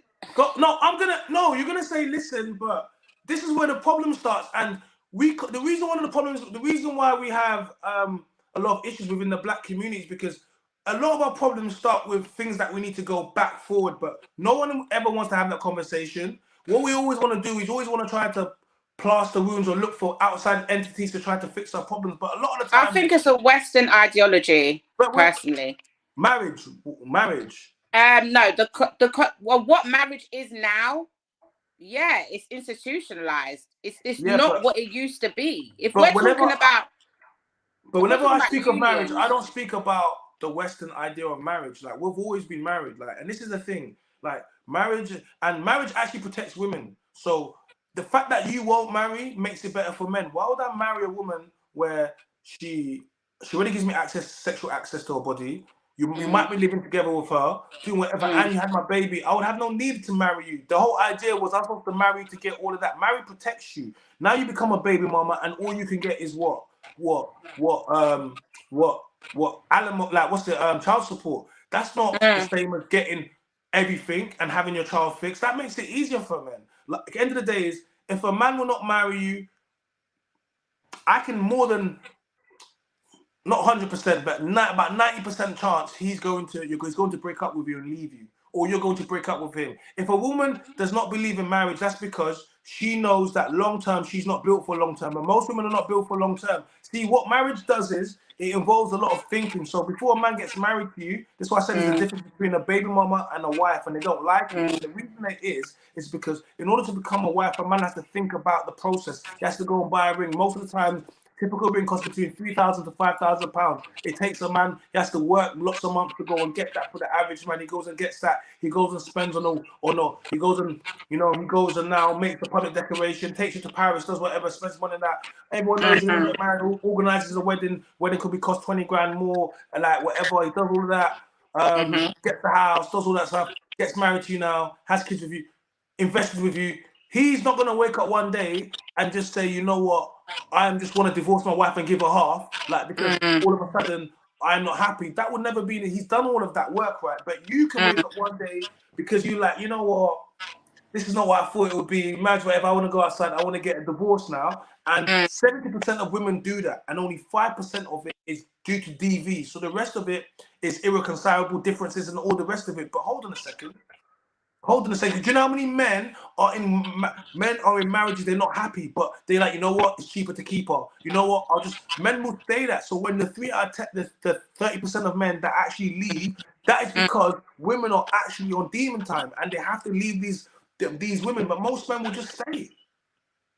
Most men will just stay because it's cheaper to stay, but you're incentivized to divorce and to come out of it. So when a woman doesn't want to get married, it favors the men every single time, because it lets me know that he's not going to be around. And then when people break up, there's no divorce, and it's just like, you know what? Oh, you know what? I'm single again. No one. So it's like, if people always say, you know what, marriage is just a piece of paper. People divorce. I say yes, of course people divorce, and divorce rate is high. I do get that, of course, yes. But what I will also argue is that I'll say is the rate for boyfriend and girlfriend breakup is 100%, 100%. How many boyfriends are there? You just broke up with your man just now. That's 100% rate. Boyfriend and girlfriend, you start having your first one for some people in reception, primary school, secondary school. You have never graduated. So if you are in boyfriend and girlfriend status, that means you have 100% breakup statistic, 100%. Because everyone that's boyfriend and girlfriend breaks up because you're supposed to graduate for boyfriend and girlfriend. So if you never graduate for boyfriend, you do. We were engaged at one point. I think. No, but I'm saying, forget about him. I'm talking about just in general, like previous. But in general. Like, the idea is that you graduate into something else, innit? So if marriage hasn't got the best rate, then boyfriend and girlfriend has 100% breakup rate, because we always break up with our boyfriends and girlfriends. The idea is that we graduate into marriage or something. So the reason why I say it is because, not because that you need to have a paper. No, that's not. I don't prescribe to the Western idea of marriage. I didn't even know you signed the paper till I went to my first Western marriage. But what I do believe in is that marriage is a covenant and is union with God and two people. Spiritual is when two people, and then it becomes more about legacy. It becomes more about your offspring. It becomes, when you look at what David Beckham and Victoria Beckham, when you go and look at that, when you go and look at what Jay-Z, when you go look at what Jay-Z and Beyonce are doing, the reason why I use those two people as example is because I'm trying to show you when people are trying to build legacy. When you people are talking about cheating rumors and this and what do? They have another kid. They create more businesses because they understand real legacy, and they understand real community starts at home. And what happens with him is, okay, cool. you break up with your baby father, cool. So now you're out and you're gonna date another man, right? But chances are you're gonna date another man with kids, right? So cool. So now you're not with your baby father, and now you're dating someone else's baby father with kids, right? So now he's in your yard looking after your kids, doing your thing, and then his baby mother's dating someone else's baby mother. See what's happened now. See the confusion. Rather than everyone just staying in their family units and working on their family, we are leaving our families to go and play happy families with someone else's. Like, I know man them that won't be looking after their youth, but they'll be splashing the next man's youth. Taking, like, this is the hood. Yeah, it's crazy. And that's because they didn't exercise sexual discipline, or they had children with people they didn't want supposed to have them with, and now they come back outside and they expect the world to clean it up for them. Yeah, I think also a lot of the times is when you hear of like marriages or relationships that lasted so long, it's because the people around them, whether that's a family or friends, actually supported that relationship. And so whenever they'll have an altercation or an argument and they go back and say, you know what, he done this or she done that or whatever, they'll always say, you know what, go and work it out. They won't just be yes men around them that'll be like, well, you're right, what he did was awful, da da da da. Yeah. If you have like people that actually stay neutral and they're like, you know what, well, this is where you could have done better, go back and try and work it out. Don't leave your husband, don't leave your wife. It's more than likely if they have that, like you said, the community essence around them, then they're more likely to actually succeed. But in this competitive world that we're in, like you said, don't go and tell your girl if you're happy, don't go and tell whatever, then this is what happens at the end of the day. But more times than not, when I hear of successful marriages, it's because their family are like, nah, they're staying together. And do you think so? What were you saying? Forced? Pardon? Not a forced thing. No, it's not a forced thing. But it's about being able to look outside yourself and be like, you know what? It's about accountability. Like, not every day you're right. Not every day. Do you know what I'm saying? Like, it's about any argument you have within a relationship, right? You have to be able to sit back and say, how did I contribute to this situation, to the problem? Okay. If you can look inside yourself and be like, and self-reflect, then of course it's a lot easier to deal with conflict. But if you can't do that, then it's always going to be that other person's fault. It's always going to be, oh, it's a blaming match and all this and that. And then you're not going to get anywhere with it. But if you have people around you that you can, when you come out of that situation, you're like, oh, you know what? And they're like, well, could you have done that better? But what happens is that a lot of the times we're around people, or some people are around people that are willing to be like, well, that person shouldn't have done that to you. He shouldn't have said this. He done that. He triggered you. Well, no, because where's the accountability? I think it's just about taking accountability. Okay. Like, all right. Let's move the conversation, right? Let's sexual. How are you enjoying the conversation? How is this? Are you enjoying it? How is it for you so far? You good? Yeah, it's interesting.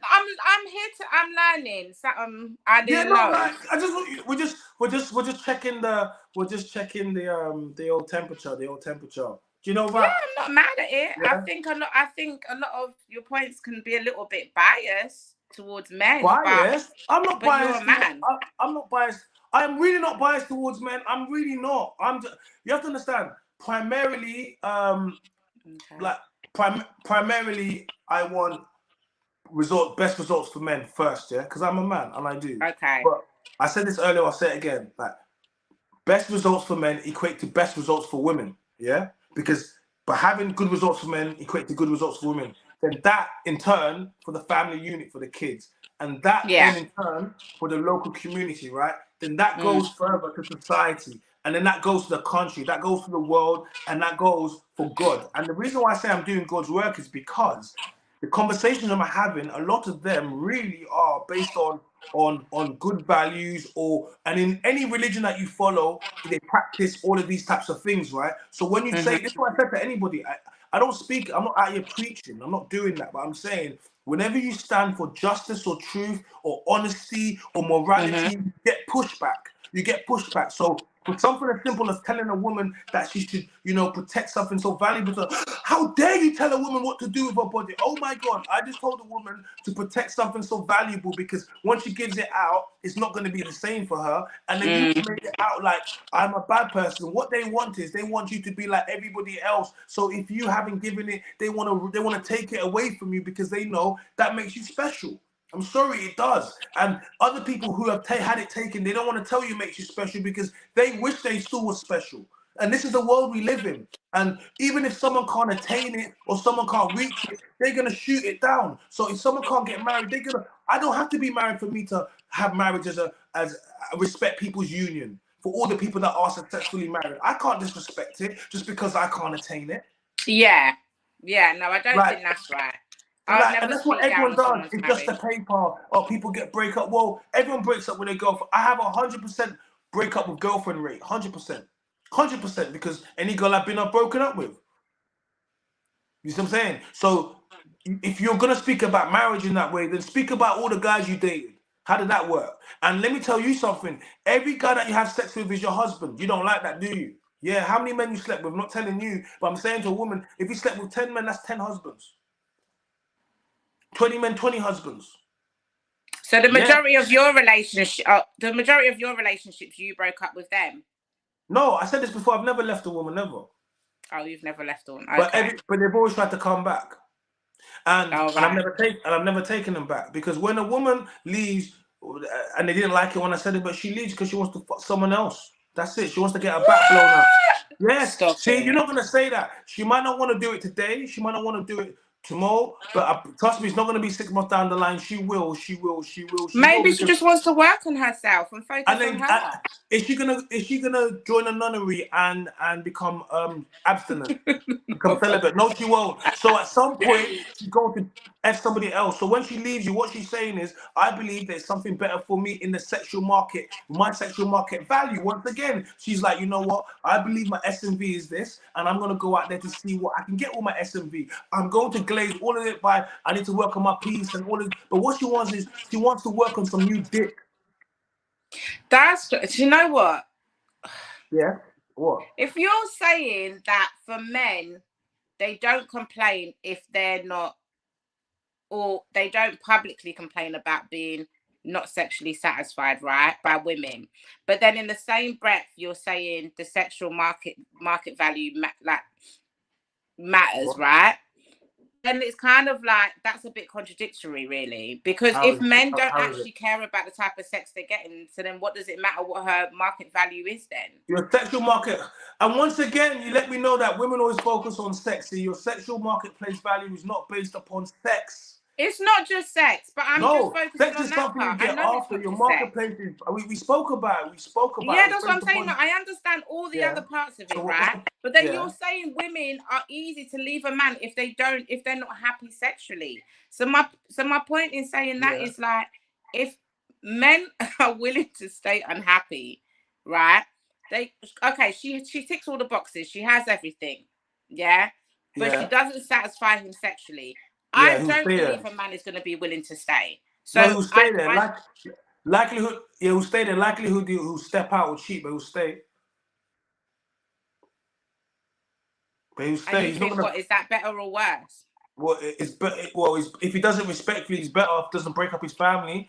And you know, we've had a lot of. Okay, so we have some women in the chat. I need you women to honestly, if your man, would you rather your man step out respectfully, as in he doesn't bring back any diseases, doesn't have any kids, and doesn't let you be laughed at by your friends or family? If he did that, would you have a problem with it? If he came back home to you and he looked after you, can you just let me know yes or no in the chat? For the women in the chat, I think we got a few. So Chloe and Naomi and I think Shan's there. Let me know if you would let your man step out respectfully. We call that respectfully cheating. Oh yeah, I spoke about this. It's called stepping out respectfully. It's not cheating. It's stepping out. And it's cheating apparently respectfully. But well, and to be honest with you, my new one is this as well. I'll be real with you. If someone ain't married, like if a man's not married to you, he can't cheat on you.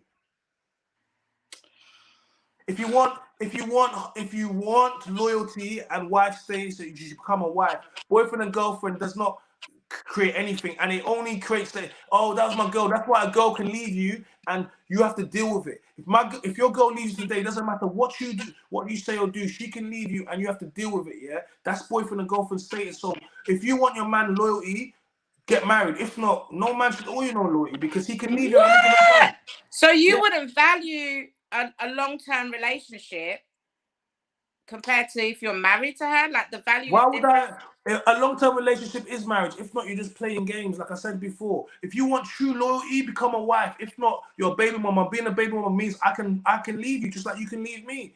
Just we can wake up today, the government, nothing. I don't have, so I'm saying to you. So if you want real commitment, you become a wife. If not, you're still in primary school, secondary school. And we can break up by lunchtime. And if you give a man access to your body because you gave him the same status as in when he was in high school, what changed? Nothing. The same status. So I just believe like you can't expect loyalty from a man if you like, and a woman like a woman loyalty should be in your body. And if a woman wants to sleep around, ultimately, then she's not the type of man that woman. Women and men are built differently. So if you want a man to, yeah, we are. But if you want a man to be all those things that you want, then you need to be a wife. You cannot be asking wife status from. So I'm saying, like, you know, that's and this is why I've been thinking about this recently. I've been looking at some stuff and I've been looking at what women ask for, and I'm like, well, why you don't deserve that? You haven't done anything to deserve that, to ask for that. But who are you to tell a woman she doesn't deserve what it is that she wants? If that's what she's striving for, well, first who of are all, we no to one tell deserves anybody? anything. First of all, no one deserves anything. The world does not owe us anything, so we don't deserve anything. No, I don't deserve anything, and neither do you. You get what you work for, no? No, you don't. Lots of people. What do you mean? What do you mean, man? You don't get what you work for. If you're not a hard worker, then you're not gonna What about reap all the those rewards kids? of What not. about those kids in war-torn countries that are getting bombed on? Like, do you get me? Don't you think they work hard every day? Or do you think they're getting what they deserve? It doesn't work. That's not life. And this is what I mean when I speak to women. Women, you have a Disney outlook on life and what life is. Life is, and men understand this. This is why men built the world, and this is why if we allow women to actually lead, you will get nowhere because you don't understand really what it is. Like life is hard. Like, and we have to look at life in the way it needs to be, and this is why you need strong men. Because when we leave you guys to it, you know, no, we're not gonna. That's why you need us. That's why you need us. That's why you We need. both need each other, China. Men and women Hey, both need each my other. brother said, ask Oloni how much women cheat. Yeah, ask Oloni that thing. Ask Oloni how much women cheat. Ask Oloni how much women cheat. Yeah. So Who's like the that? video. She's that content creator. Wait, let me Okay. see any questions. Hold on. Let me see what I got. A lot. Man, these guys have been in the comments, man. They've been lighting it up tonight, man. You've been lighting up the comments tonight, man. The game is the game. Chloe, people saying the game is the game. People are saying women are, I feel like people think you're being disingenuous, you know? Really? Yeah. Yeah. Well, at the end of the day, I can only be myself, innit? Like I said, everyone has their own experiences in life. I have never been cheated on, and I haven't necessarily experienced that heartache of being cheated on.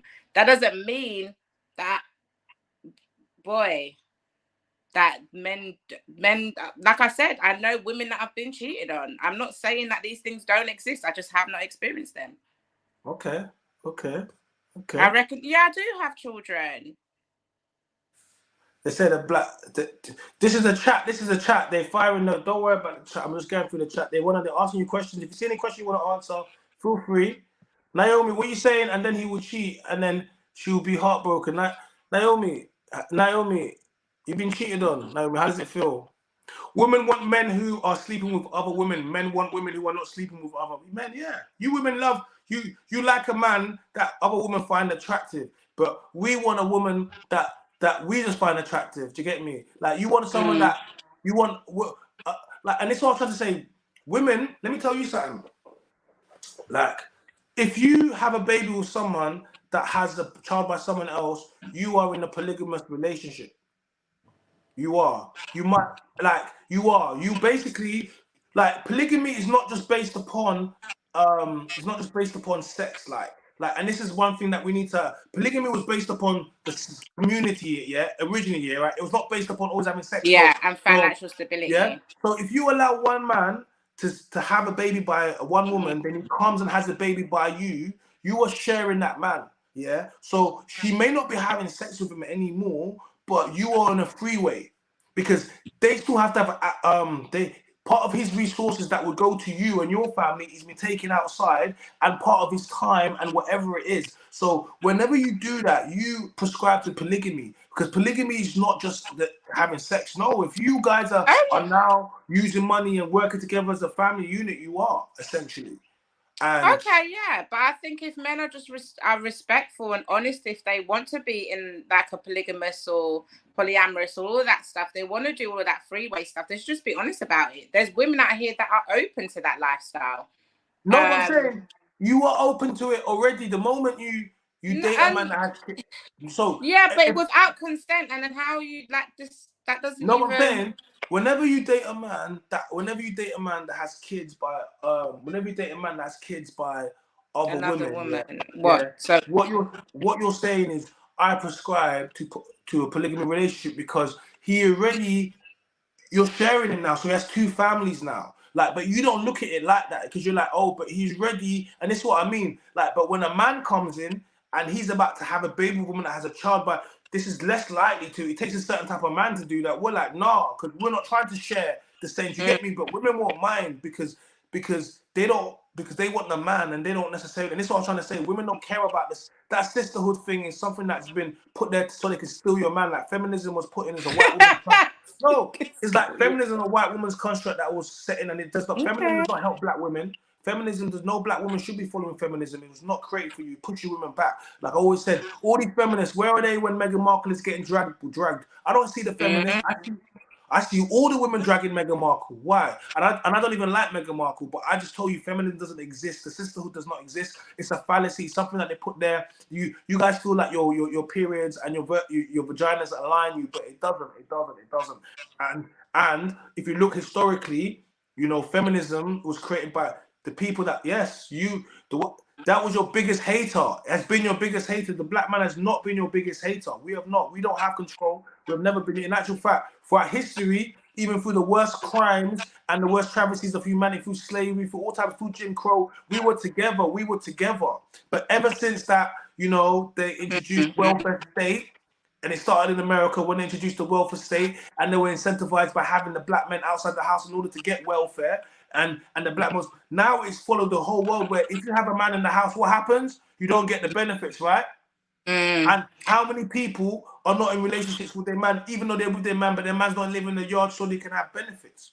You know what I'm saying to you? So it's just, I mean, yeah, but this is interesting that you said that because I remember saying that at the live show, and I said to you that all of this plays a part into why some women don't value black men, like, and it just so happens to be that way. But it's not. But in the day, the accountability has to be on us at a certain point. We can't keep blaming a system or keep blaming past and whatever. Like at some point, we have to just turn around and say, well, we're going to respect our men or put them in a position where they are valued when they come home, because they're not necessarily valued when they're outside of the home. Yeah, So like, it's hard enough being a man, right? Like, but being a black man is even harder, right? And you have to understand something. Like, most of you sisters are actually even in better certain positions. What are you laughing at? 80% of women have. Okay, so Naomi, the 80% of women have to finish themselves after sex. If you do not climax, if you have to finish after sex, that's your fault.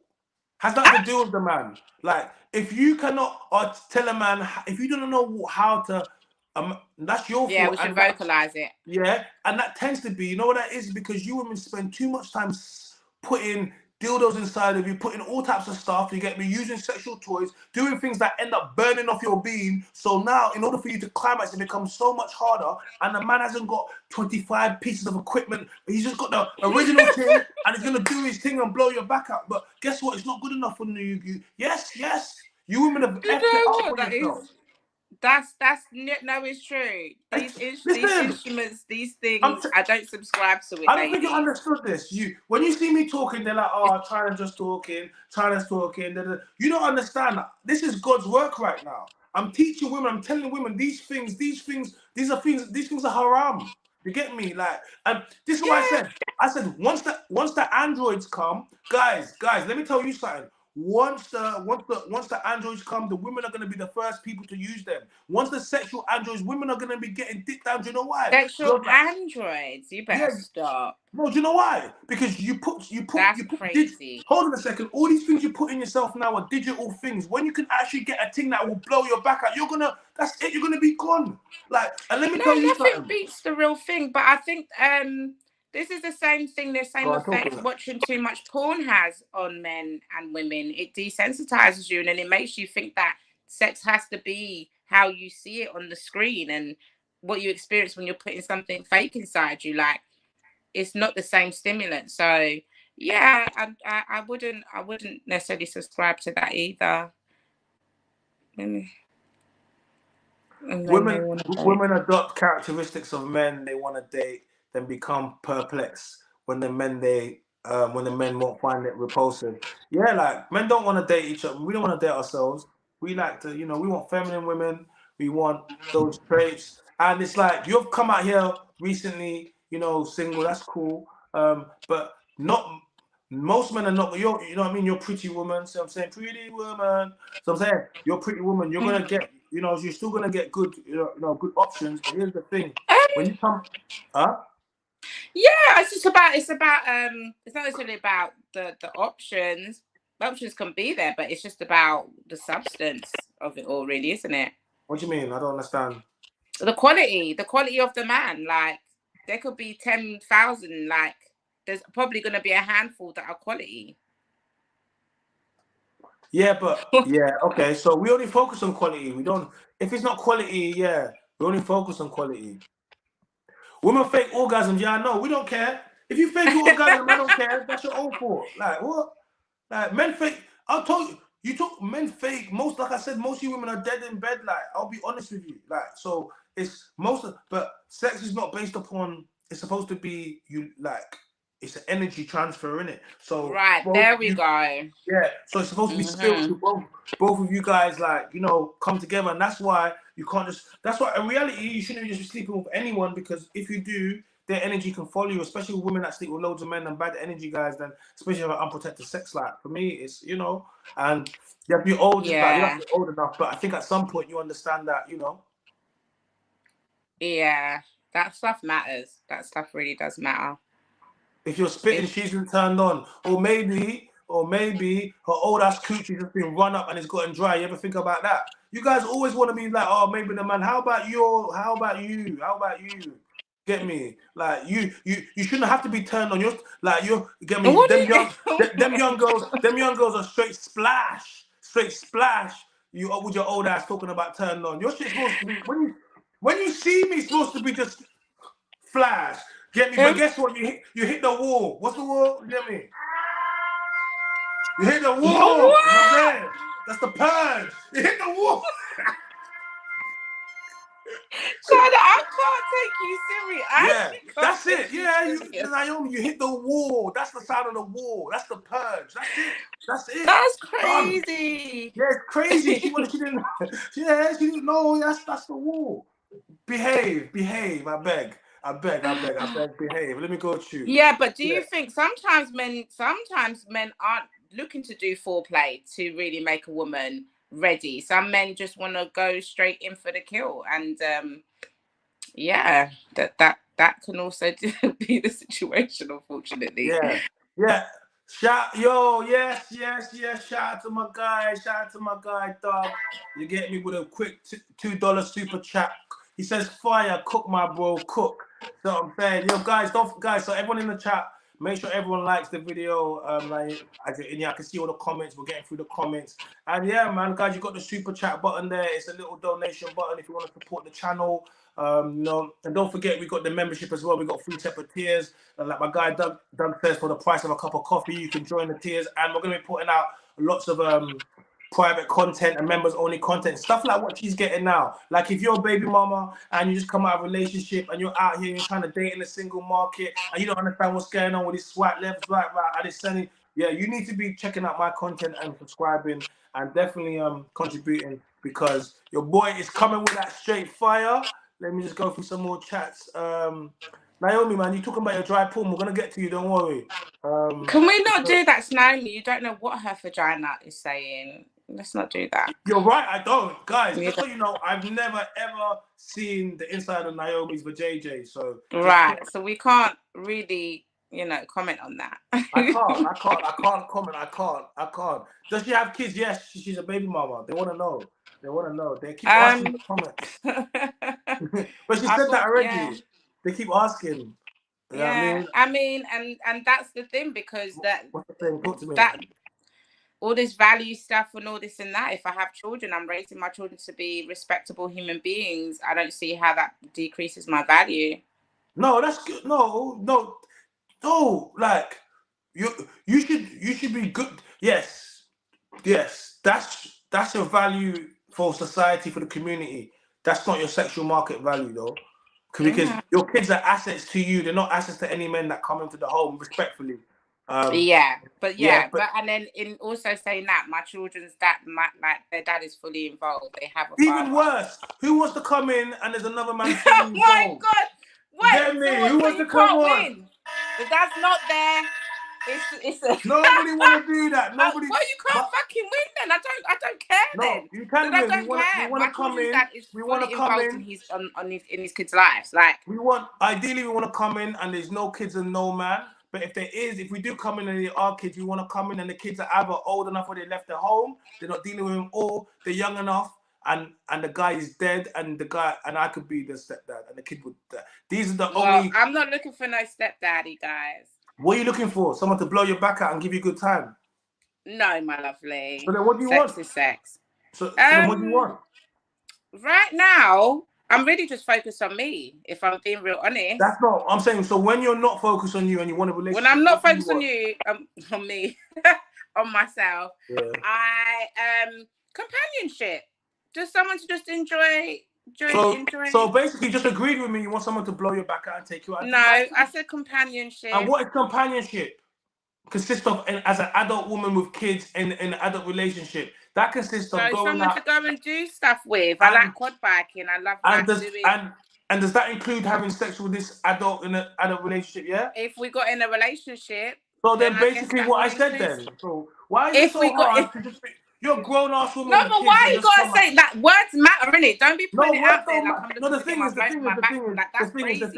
I just keep proving that you women like to dance around the house. It doesn't matter whether say you want to blow your back out or romantic. The fact is, you're going to. That's rude, China. No, it's not rude. It's the truth. It is. No, that's not what I'm looking for. It's not about sex. Like I said, if you can. No, but you said to me, I want someone to companionship. And then yeah, so I said you want someone to do things, nice things, and get your back blown out. Companionship, and yes. So I said do nice things. That's companionship, and get your back blown out is you basically saying it's fine, it's cool. Why is that so hard? Why? Because you don't want to step that, so you want good time. You don't want someone I can enjoy life with. Exactly. Okay? Why? What? So stop the cap. Why can't you just say, I don't want to step that my baby father's there with my kids. I just want a man where he can make me feel good. We can go have a good time and be adults. That's what you need. But that's so different from you saying that I'm looking to go. Like that's crazy. Like I'm not even gonna. No, you're such a wind up. There's no need to even put it that way. We're all mature enough that if you are dating somebody, so you like my language. At some point you're gonna become sex. Of course, at some point you guys are gonna have sex, right? But at the end of the day, that's not every woman. Or I'm not going into something thinking sex has to be the forefront of everything. No, it's not. Yeah. Hey, Naomi. Wait, I feel like Naomi's going. Is Naomi? You going? Wait, Naomi. Is that Naomi? Oh, she should go and sleep. Naomi, are you still there? Do you want to come to the chat? I feel like she wanted to come to the chat. Let's even get Naomi. Yeah, bring her in. Let's even get Naomi to the chat. Naomi, turn on your camera. It's like 3 o'clock here. I was holding out. Naomi. Right. You know what I'm gonna do? I'm gonna just thank you for in the chat. Let me quickly get Naomi in, and then. Yeah, Glam. Nad, you want to just chill in the chat room? Yeah. Put me in the chat. I'm cool with that. Yeah, don't go nowhere, Nad. I'm going to take you in the chat room. Yeah? All right, cool. Hey, what's You going missed on? me. You missed me.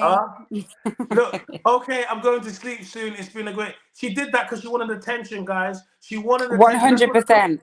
100%. I wanted attention. I came you got, here especially for you, and I wanted attention. I ain't gonna especially lie. for I wanted this. I wanted you. attention. When you're going through. Hey, Eh. what's going on? My name is Naomi. I know me, Naomi. Naomi. I'm not a I'm baby good. mama. I'm I'm a not. single mother. What's going No, I'm a on? mum. Your Marges. I'm a mother who co-parents effectively with. Wow, you need to get a T-shirt that says that. I'm gonna. Don't worry. It's gonna be. I'm not. Who's overweight? I'm not overweight. You guys were really in the chat. I'm way behind in this Oh chat. yeah. Oh, okay. So that Wow, was from. you guys were really going ham in the chat. Wow, you guys were proper chatting through the chat. Like, big up everyone in the chat. Big shout out to my guy HC. I see you. After the man paid the dowry, ring a wedding. Yeah. Do you guys really? Okay. What? Look, You I'm were just going. too busy. You were too in the chat. I know. Going in. I'm trying them too much. You are too much. Yes, I am too much. I am, but I'm not too much for you guys, man. I'm just what you need. I'm the right poor proportion. So, okay, SMV, sexual market value. Your baby mama. Everyone knows who you are. Naomi, the baby mama, twice, two time baby mama. It comes like a Top 2 time. Top 5 red flags. Chest Top tap. right. Yeah. Oh, that tattoo is screaming red flag. Red flag. Your baby mama, 2 kids, red on the hands. Oh my gosh, Chakra. Oh my gosh, she's got all of the red flags, mate. Pew, pew, pew, pew, pew, pew, pew. Mm-hmm. Absolute red flag. Sexual marketplace value. Your baby mama in your 30s. Are you single? Yeah. Damn. How's that going for you? How's it going for me? It's been intentional. You made yourself intentionally single, baby mama. I've stayed single intentionally. Oh, why is that? Because I've been traveling a lot. So a relationship for a.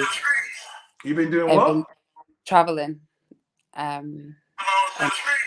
Where you been traveling to?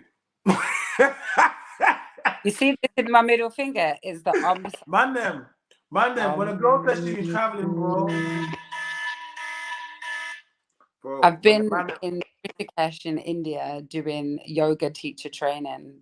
There's no alcohol. There's no nothing. I've been in an ashram, which is like a spiritual place where all we do is chant, meditate, and do yoga.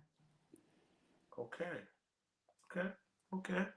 Yeah, Hey, you're the man was screaming red flags. The man was saying red flag, 100 red flags. 100. Hey, Well, at least I've gone up in the red flags from 100 red flags. So SMV, sexual market value. Yeah. What is your SMV? Do you know? What's mine? Do you agree with it? Do you understand it?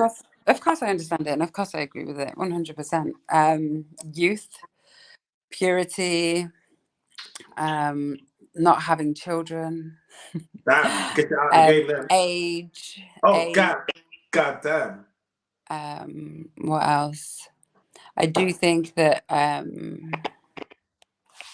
there's different. How do I say it? What a woman wants in a relationship is completely different. What a girl needs, whatever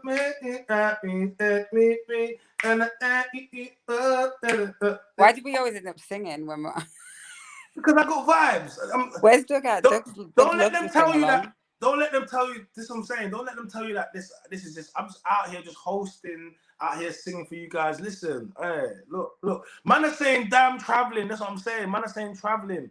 Do you get me? Well, actually, okay, I should have reworded it. A man says I know. A man says I know what going in them yoga retreats. Hey! It wasn't a yoga retreat. Man says ever sticky ones still in a yoga retreat. Hey, what is going on? There's a difference between a retreat and training. Like that's like saying when you're going for a driving, like learning how to drive is the same as driving on your own. It's not the same thing. Yeah. Guys, that's the link there. Join tonight's live stream by clicking the link. Yeah. So go on. I forgot what was I saying? Sexual market. What were you talking about? No, I was saying that the market value of a man is completely different to a woman. And it's because we're designed differently. So obviously we have a different value. And so we should. Why don't you like other men? Are you one of the older women that hate on older men dating younger women? Do you have a problem with it? My ex was like 20 years older than me. God damn! I didn't know how old he was. To be fair, I didn't know how old he was. He goes to the gym. He still looks really young. It's weird, actually. And so it was only after like we were talking for a bit, and I was like, well, I mean, I'm attracted to him physically, so why not? Okay. And so no, obviously to him, I'm a younger woman. To somebody, I am a younger woman. No, but this is what I'm saying. You women get smart. But no, I was that happened. But hold on a second. But when you're that age, it's okay to date someone 20 or older. See, when you get older, when you're in your 50s, you're not gonna be complaining about a man 15. You'll be just happy to get a man. But when you're younger, you're like, oh, why you doing? See, y'all be. No, I mean, I would like. Would I date somebody 20 years old? Like, unless he's got really good genes, because they look like. I don't want to date somebody like super old. And also now I seem to attract young guys, which is of course I'm like, you know why that is? Because they want to blow my back out. Yeah, but they do. Experience. They want to. They want to, bro. They want that experience of blowing my back out. Because I'm like to them when they come up to me, I'm like, what do you think that is gonna happen here? Like what do you think that like how's this gonna work? They know how it's gonna work. They're gonna give you some of that young energy. It's gonna make that's you not it's gonna make you feel good. And then no, it doesn't. Because you're into that yoga and the chakra, you're gonna suck it like Madonna and basically take their youth and their power and charge it up your crystal. You get me? Man knows about you spiritual lightings. I know. We'll take your soul. We're soul collectors. Well, you might have, hey, you know what I'm saying? Red flag, B. So I'm saying. I'm joking. If anything, I give people energy. I don't know about all of that. How do you... Caribbean Curls, you keeping your live on your channel. Caribbean Curls, once the live is over, it goes straight on to my channel. So yeah, it'll be straight there. I think this is the first time you're coming alive. So make sure you subscribe to the channel and obviously keep commenting and like the videos you're coming. Go on, what are you gonna say? For you, obviously, we know that you won't be dating older women, so you must date younger, right? I won't say I won't date older women. No, I won't say that. So, okay, what's your CV? Obviously, we're going to talk about your CV, not what you potentially would possibly do in the future. So, your past relationships, have they all been younger? Yes. Okay, and do you feel that they added what you were seeking in those relationships? In relationships, full stop. I mean, if they were, I'd still be with them, wouldn't they? Okay, so if we're talking about average and success, younger women, it hasn't really worked. So do you feel that the thought process of that is the ideal is maybe slightly flawed because I'm gonna go get myself an older woman now.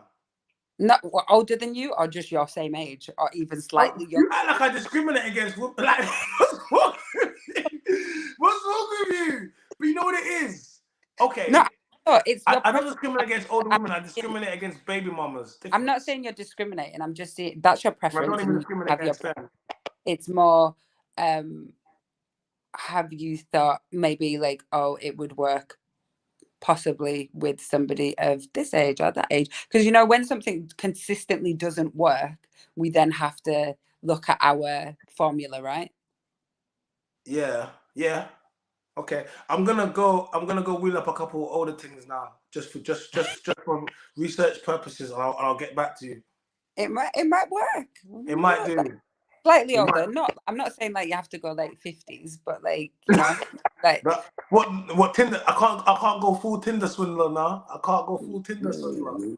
I mean, it might work out. No, I'm joking. You got a bit of. It's called the male advantage. The reason we go for younger women is because of the fact that we can have kids with them, and women, you know what I mean. And older women tend to be set in their ways, and they don't tend to be malleable. And we're not trying to mold a young woman, but at the same time, we don't want someone that's a statue, that's rigid, and that's going to be, you know what I mean. So we don't necessarily want someone that has been run through by Chad, Tyrone, Jerome, and the whole football team. No, we don't want that. We want someone that, you know what I mean. So yeah. Says you look like someone I know. Do you have a sister called Rosalind?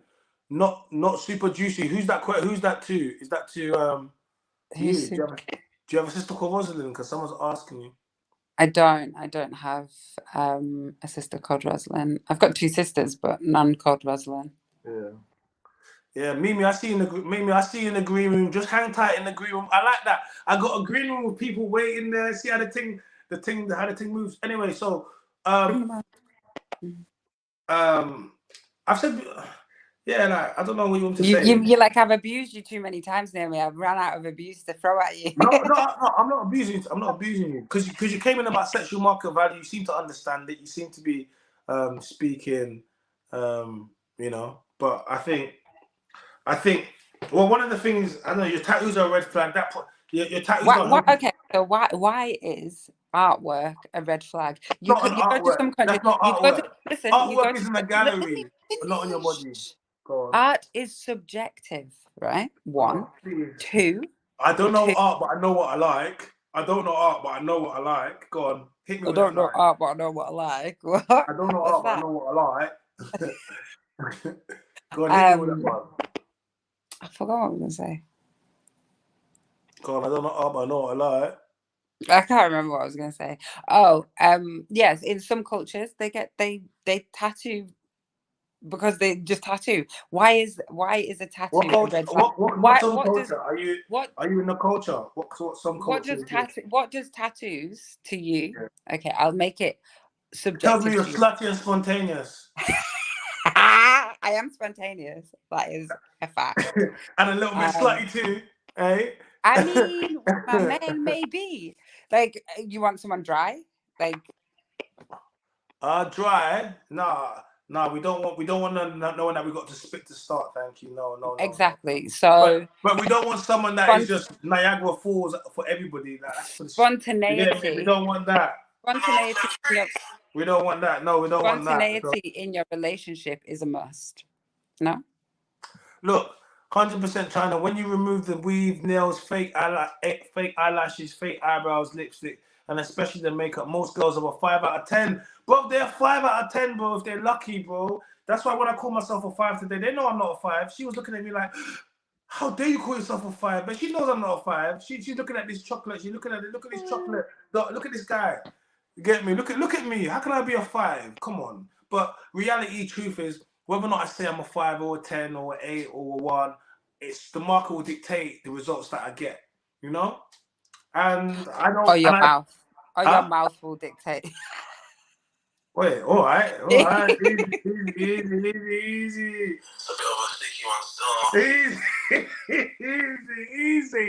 Easy. You make me bring the soundboard. Easy.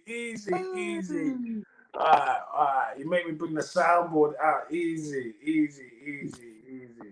Right. I'm gonna let someone else jump on. Thank you. And let everyone know where you currently are, and you're joining the stream from. Let everyone know. I'm in India. I'm in Rishikesh. I just did a month of teacher training, Kundalini yoga. That's why I was saying I'll teach you how to breathe.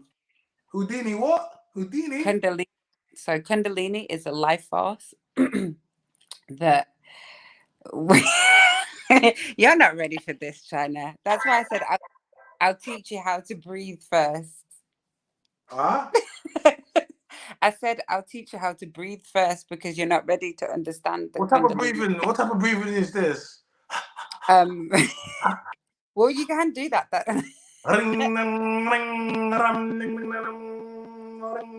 That's actually chanting, but I mean, I don't know what you were chanting, but you can chant as well.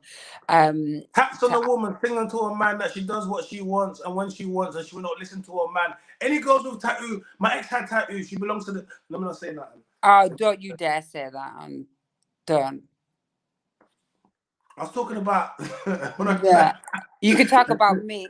I'm here. Yeah, I've got tattoos. I've dated. Listen, every girl I've dated had tattoos ended badly. I just realized it. They all had tattoos, and the one girl that I dated them had tattoos, she married someone else. God damn. Yeah, I will say that none of my I wasn't ready. Okay. But We got a couple people in the green room ready to come through. All right, listen. Thank you, Naomi, for coming to. We appreciate you all the way from inside India. You get me? So I'm saying she pulled up. She was out there with the other witches. Doing witchy stuff. They call themselves light workers. Sounds like pagan stuff to me. No, light workers are different to witches. Like you were saying that they're the same thing. To me, mate. My mum don't want none of you coming home. Light workers is just people that want to do good things. I said, Mum, who wants to marry you? Bunch of witches, all of you. How am I gonna bring you home to my mum? She wanna go to church. You guys talking about no, auntie, we need to do. You can still go to church. You can still go to church. You can still go to church. Anytime when you do a prayer, what are you doing? You're casting a spell. When you do a prayer is casting a spell. Anytime you speak, every time you say I'm doing God's work, you're casting a spell. Anytime you're preaching to people, you're casting a spell. You're here being a warlock. You're being a warlock. You're just a male witch. You are a warlock. She's doing too much. Okay, thank you very much for coming to my. Thank you very much for coming to my live. My name is Naomi. I'm not again. She's doing way too much. Way too much. She was doing way too much. Haram, bruv. She was doing haram. My guy, she's doing haram. My guy, we don't do the haram, bro. We don't do the haram. We don't do haram, my guy. My guy, we don't do haram. Yo, what on? We said. Not much, bro. Just air, man. Yes, man. Do women overestimate their sexual market value? I had a couple girls in here tonight. 100%, man. Not all of them, but a lot of them do. The ones who do overestimate their sexual market value are destined to stay single, innit? That's one thing we know. Why'd you say that? Why are they destined to price themselves out? You used the best example earlier on because you basically said, imagine you have a car that's worth $5,000 and still advertise it for 100 racks. Oh, you was here. That was early in the chat. Oh, you was low key. Oh, you was here. Yeah, my guy. You was in the chat. Come on, yeah. Man, stay locked on, bro. Anytime, come on. Love that, bro. Love that, bro. So basically, same thing. You can advertise it for 100 racks, but it's only worth 100 racks if someone's gonna pay for it. Yeah. It's exactly the same thing. So if someone puts their, even men, if you put your sexual market value somewhere above what it is, you're gonna know that when no one buys. Yeah. 100%. So what do women have to do, man, to get the results then? What do they have to do? Because if you overestimate your sexual market value, and we use cars, it means that no one's gonna buy, right? And it's gonna be out there. So I guess the longer you leave it out, the less people want to buy it, and the more you have to drop the price. I suppose at some point, the initial value that you had of it probably starts to go down, doesn't it? Well, there is that, because if it stays on the shelf too long, the car being probably a good example, it gets older each year, it gets less valuable. If the owner but cars become classics. I've heard that they said classics. I don't know, man. I don't know. I can't think of any. I can't think of how that applies to people. But I think the longer they leave it, the more the value goes down. In terms of what they could do, I think being self-aware is important. Understanding where you fit in terms of your market value, and I think most of all, understanding if you want to be with somebody, right? You need to understand what those people want. Like even as a guy, right? Let's say you're a guy and you're on your journey of self-improvement. Yeah. Your sexual market value is below where you need it to be to attract the type of woman you want. The first thing you're going to do is try and understand what these women want, and then try and do the best you can to emulate those things. I mean, some things you can't change. You can't change your height. You can't change certain things like that. But you can get more money. You can improve your social network. You can improve your social skills and do things that will raise your confidence and things like that. Yeah. I think what I see with a lot of women, especially modern women, is they have pure apathy towards what men want. They almost feel like they can tell men, well, you should want this. Or if you want that, you're wrong. I'm going to shame you into not wanting things or characteristics that I don't measure up to. Yeah. And I'm going to say you're not a real man unless you want what I am, or unless you're willing to accept what I am. And it just doesn't work, you know. So I think what women can do is first of all, be more self-aware in terms of where they fit in. And then I think also we should take a bit more interest in understanding what makes men happy, because 9 times out of 10, it's not really that much. Whenever you see someone come out with a long list of things they want in a relationship, it's usually a woman. Men, the list is never more than 3 or 4 things, 5 max. So we spoke a lot about women, SMV, and then I like how you bring it on to men's SMV. So I'm going to let you take the floor and explain when it comes to SMV, what it is for men, and how we can men increase the SMV? Because with a lot of women, it was like, look, if it's this, it's kind of this. Women, they start from a high SMV from just being a virgin and young, right? And then depending on what they do and how they in their life, depends how their SMV drops, right? And obviously with time, men tend to start off with no SMV, but I'm going to let you take it and just pretty much explain what SMV is for men, and if we can raise it and how we would raise it. Yeah, it's a good question. I think it's tough, isn't it? Because it feels strange being a man saying what women like.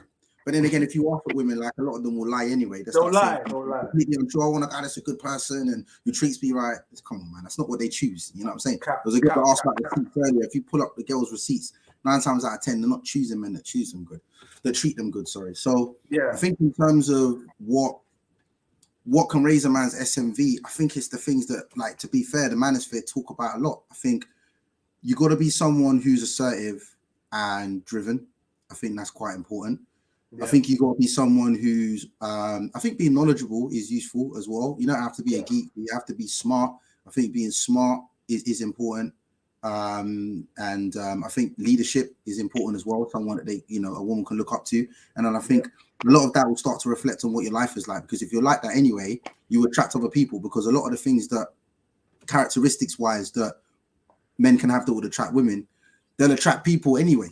Just people anyway. If you're somebody who's responsible, got good leadership, good to be around, if you've got a bit of charisma, you're going to attract people anyway and grow your network. And then that in itself will attract women around you anyway. And then in terms of other things, naturally, advancing in, financially, I think is important. Being financially stable, being financially responsible, I think is important. And then you got to have physical presence. You got to be physically fit. You got to be strong. You know what I mean? I think gym, you've heard, obviously they always talk about speaking about gym and getting men going to gym, and they've made a big deal like it's a bad thing. Is gym something that you consider to something that helps a man raise the SMV? Yeah, definitely. Because I think on several fronts, I think it can make a man, it can obviously have a positive effect on a man's appearance. In terms of whether he's training for using the gym to get bigger, whether he's using the gym to be fit, and obviously he'll look ripped and defined. If he's using the gym, you hear a lot of people talking about combat sports, MMA, stuff like, I was into all that kind of stuff. And the thing about it is, on top of it improving your appearance, it improves your self-confidence anyway, which translates into how you communicate with people. So I think gym is very, very important for a man, not only in terms of raising his SMV, but also all of us should take our health seriously, So I definitely think gym's important. Okay, so this video is gonna go out, and I think this has been a good live, man, because I think we're getting the whole idea of SMV is so that people can win.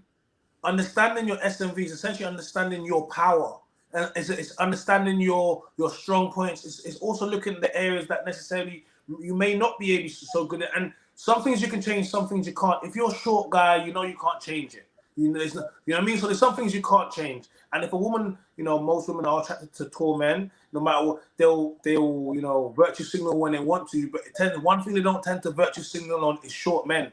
They seem not to care about that. And then they'll be like, even when they do like a guy, they'll be like, our short kings. Even that in itself, they'll violate you. They'll be like, short kings. It's just one of those ones where they have to make you know that even though I'm dating you, though I recognize you're short, but you're my short king. You get me? And it's that thing where, there's some things you can change and some things you can't. But I think a lot of guys, if they understood that most things with their SMV, they could change. Most things can be changed. And, I think But guys have got, sorry to cut you there, I think guys have got a lot of advantages in their favor if they choose to take advantage of them. So you talk about things like height and all sorts of different other physical characteristics. But as a guy, if you work on a lot of other things, the other areas that you can work on, you'll find you can bypass a lot of those things. Yeah. You and I both know a lot of short guys that don't have problems with women. 100%. That's what I'll be honest with you. You know? Bro, like this short thing, just like it's a social media thing for me. Just like the fact that people are getting triggered that man are dating old. I was like, how is these people getting triggered when I've seen this my whole life? Like it was mad because how are people getting triggered? So it's like, I've seen short men. I used to see all the short little lights can do chopping all the gal growing up, bro. And I was like, I didn't see one of them say they wanted a big hedge duck. No, like they had their little short kings and they were happy. So it's like, but they had confidence. You know what I mean? They had presence. They might be short, but some men are short, but they carry them. Some men are like 5'8", but they walk like 6'2", blood. Some men they just like, look. You see me, I always talk about my hairline and I'm like, oh, these men only lost their hairline because they were bad to gal, and oh, your baby father's going to Turkey and he's at your baby shower and he's rocking a New Era cap. You get me? Like, I'll be doing all of that type of stuff, yeah. But ultimately it's like, bro, like, man understands, you get me? So it's like there's certain things that you know that, bro, that's you know what I mean? That's gonna, you know, like it's gonna push your things, you know what I'm saying? But I think at the same time, guys can't adopt that black pill mentality, because one thing, you know, I've talked about it, but guys with a black pill mentality, they get a little bit too caught up in looks for a man and don't understand that it matters and attraction is important. But guys can't get too caught up in all that kind of stuff, because, you know, if you listen to social media and you listen to way girls talk, they'll say, oh, they won't date a guy that's short. They won't date a guy with a mash up hairline. They won't do this. And then you look at the guys who broke their hearts. You look at the guys that they've been with. You know what I mean? How many good guys you know that clean? You know what I'm saying? Like I can't believe it was like it's like, hey, imagine this, guys. Like women, you don't understand. Sometimes us men will put you on a pedestal. I'll meet you and you're a bad lighty, a 10-10 lighty, man, and you have good energy, and you know what I mean, you dress well, you smell good, you have a good job, and I'm like, raw, man will wife you. Man will wife you, like, do you get me? Then I find out you got a man, cool in it, but you're one of those lighties that is actually so cool that you're gonna chat to man because you respect your man, but you also respect being in the men's presence. So you chat to man. We hate you lighties even more because you give us beautiful air. You're nice to us. You give us feminine energy. Because remember, this is all not cheating, but it's all attraction for women. So she's getting, and then when you try to feel like, oh, I got a man, right? Then when you see the man that she picks, yeah. And then this man, you was talking about, raw, you would have been my dream thing. In your mind, you think, I would wife you, I'll put a ring on you, yeah? Then this man makes her into a baby mama. She allows him to make her into a baby mama. And then the next time you see her, you're looking at her and you're looking at them. And, you know, he's got his New Era cap on because his hairline's going. And he's got his, you know, his Burberry shirt on because it's the christening or whatever. You get me? And you're going to look at the thing and you're going to be like, wow, is that your man? What? So I was looking to do all of this, and then this is what you pick. Once I see that, you see you just drop. You just drop like that. You just drop. You drop because part of attraction is also also about someone specific. I'm just wondering. I mean, I'm always talking about someone specific. I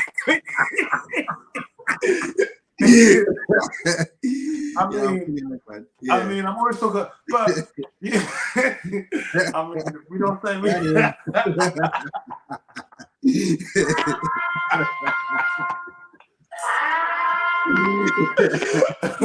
yeah, so you know, and I know, but and you typically won't get higher than your baby father. So women, if you go and pick the local trap lord that's been in jail multiple times, yeah. If you go pick gunman, if you go pick a wasteman, whatever you pick, if you pick a.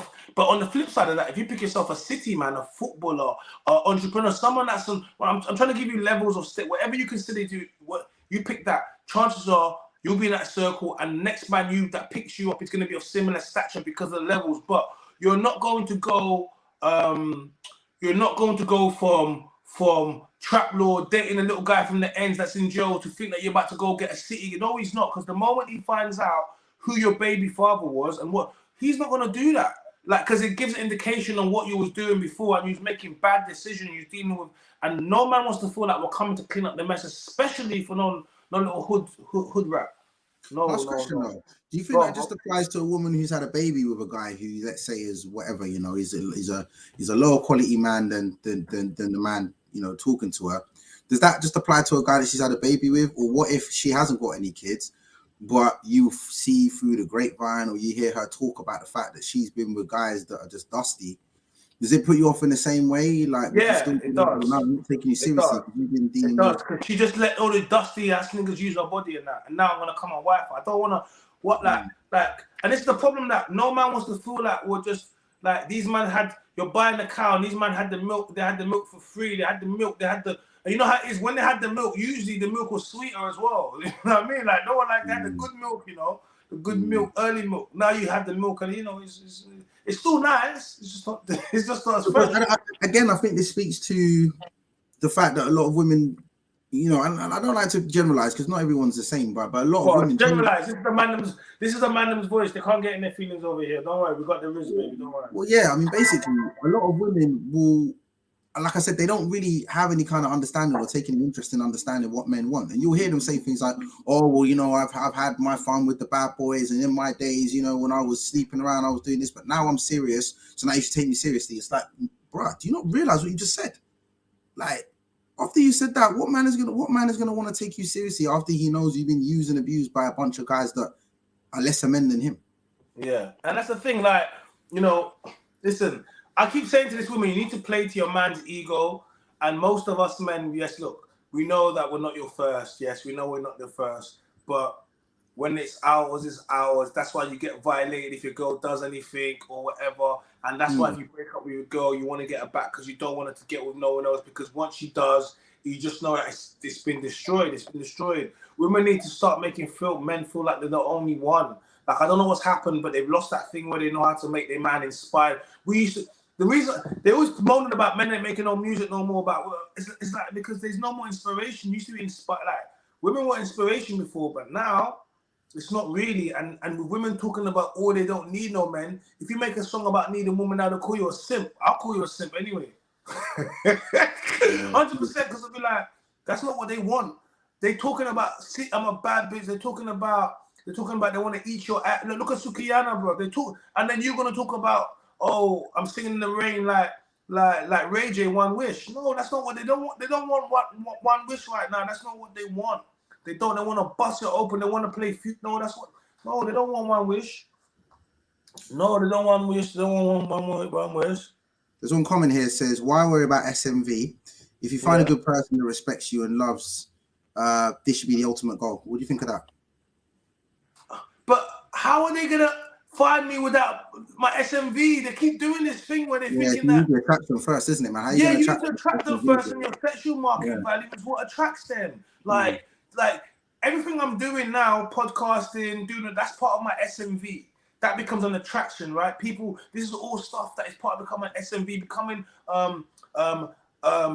you know, someone well known, a public figure, being you know, someone that can make things happen. You can walk into places, things like this is all part of your SMV. So a woman is also being attracted to the fact of what I'm doing, the fact that I'm getting up. You see, like women are attracted to men that are active and that are pursuing something. They can see you get engaged in something. That's part of my SMV. So you cannot escape SMV because it is what brings you some. So for example, guys, let's be real. If I get picked up tomorrow and you see me on whatever BBC or Channel 4 program now, I'm presenting it now.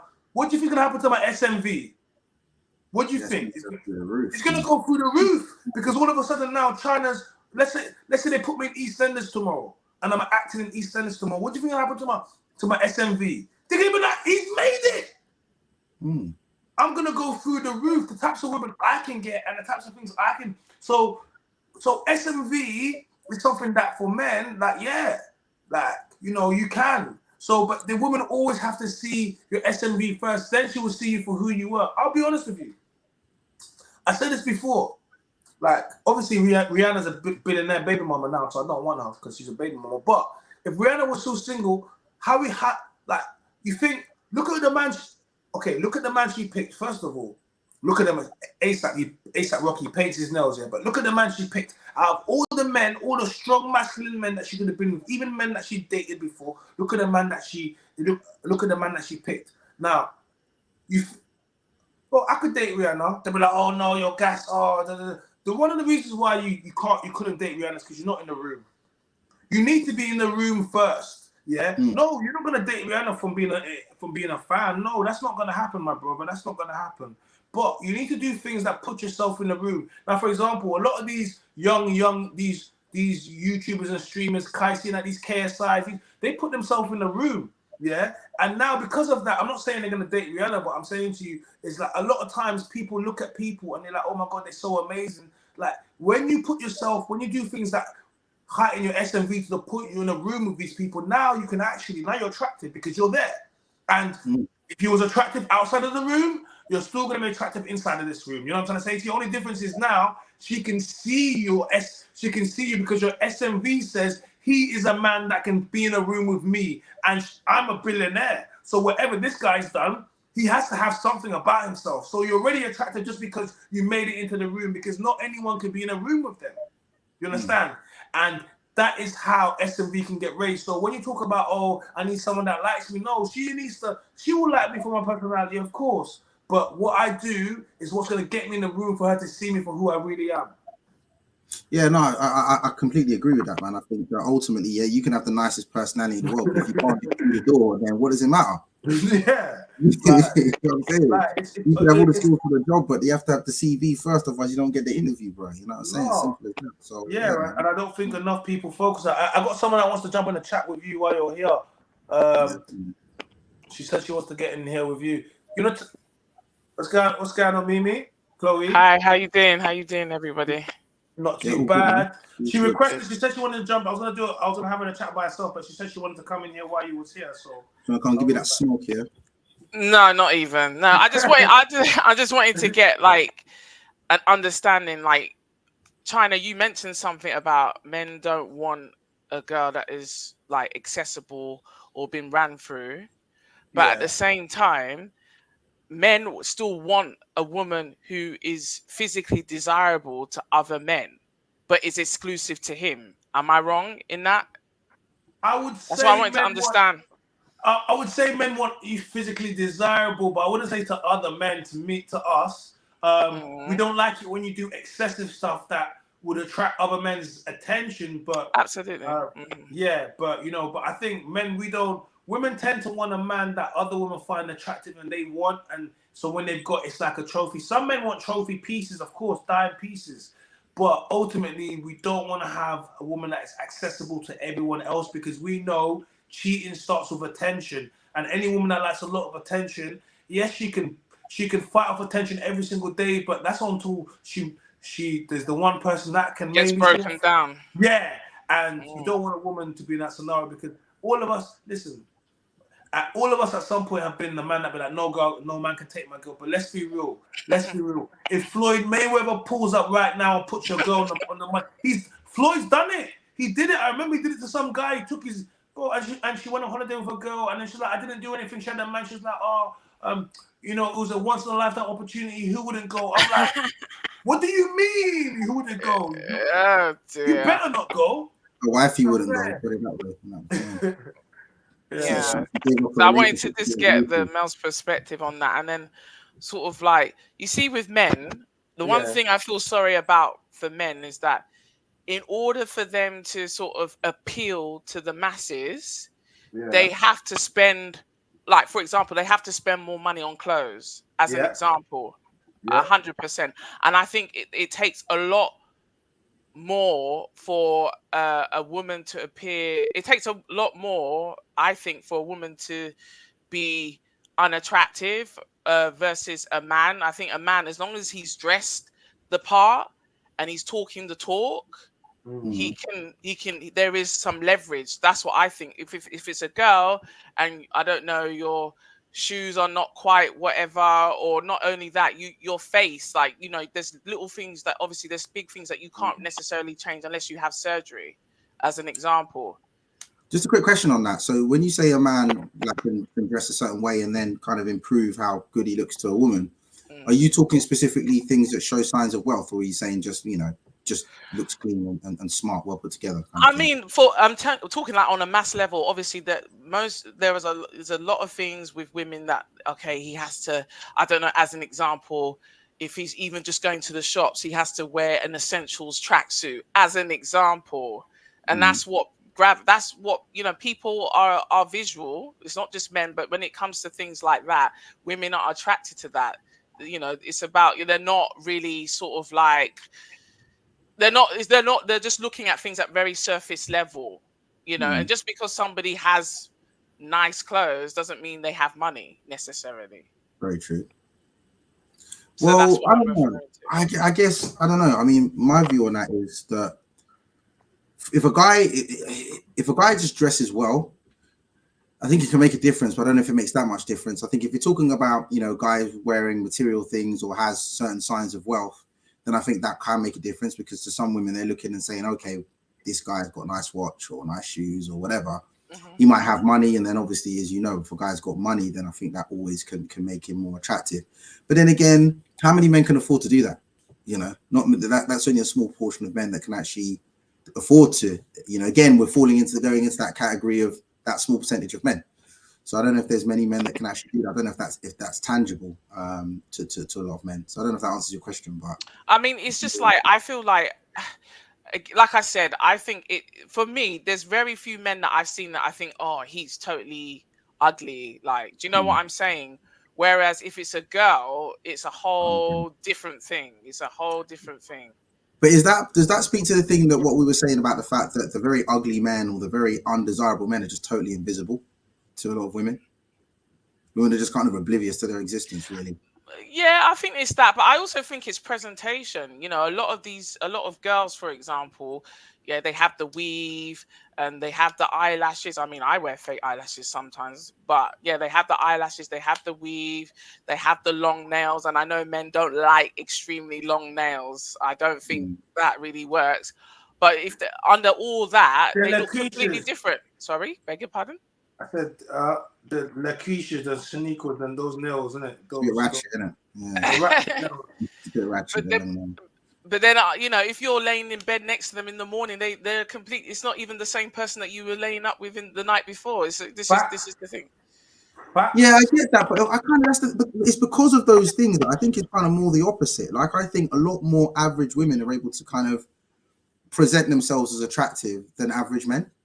Okay. If you know what I mean. I think it's more the other way around, because they get such a leg up, you know, with things like makeup, weave, heels, filters, angles, etc., etc., etc. All of these different things. Whereas a guy, it's kind of, as a guy, you can't do much to make yourself look better. But because men don't rely on looks as much, there are things you can do to make yourself get better. But they're probably a little bit harder than just putting makeup on, just, you know, showing a bit more skin, just getting angles, filters, etc. You know. So in a way, it's about playing your cards, you know, when you think about it, because, you know, we both, as men and women, we got different circumstances and different sets of advantages and disadvantages. And on both sides, it's about, I think, you know, these discussions, in my opinion, are about playing your cards. So as a man, you play your cards in that you got to build yourself. Unless you're one of the very, very small percentage of guys that are just genetically blessed. Where you're so aesthetically attractive to women that you ain't got to do shit. And even then, there's still a ceiling you can get. That man, they're not going to do nothing, boy. There's a small percentage of men that they're just there. They're just given that. But for the rest of men, they've got, even if they're relatively attractive guys, they still got to work on improvement. Effort. You know? And you've got to play your cards, right? And then I think with women, the same thing. They got to play their cards, and that is that if they're an attractive woman, even if they're not that attractive, they get a few things that they can use to boost themselves up. They've then got to use those best years as wisely as possible to be able to attract the best man. Because once you've got a man to commit to you, one guy's fall in love, right? That's it. Like, you know, there's a lot of bad press about men. They're so bad, X, Y, Z. But once a guy falls in love, it's very hard for him to then lose that attachment that he has to a woman. You know, Chai, you remember we were looking at pictures of someone that we knew from back in the day, and she's got 3 kids with that dude, and She doesn't look like she used to look back in the day, but you see the picture, this man loves her. And this guy could definitely be out getting other girls, but he loves her. He's fully committed to her. You know what I'm saying? Because did he marry her? Did he marry her? Did he marry her? Did he marry her? Yeah, she's married. He's married. He got a good deal. I'm looking at this good-looking black guy, and I'm saying to myself, bro, any given time you could be outside with me right now, you know. But look, you're in with her with your 3 kids, and she's looking shit, and you're still looking good, my guy. You should be outside with me. But guess what? No. No, but that's his wife though. She no. During her best years, she used her best years wisely. There's women looking better than her out in these streets suffering. No, it's true because it's true. Because when she got him, she looked good, bro. But now, you get me back. But I do think. I'm sorry though. I do think women, especially if they're in that kind of situation where they're married or in a long-term relationship, they need to be maintaining themselves physically. That's what I feel. And it's not necessarily.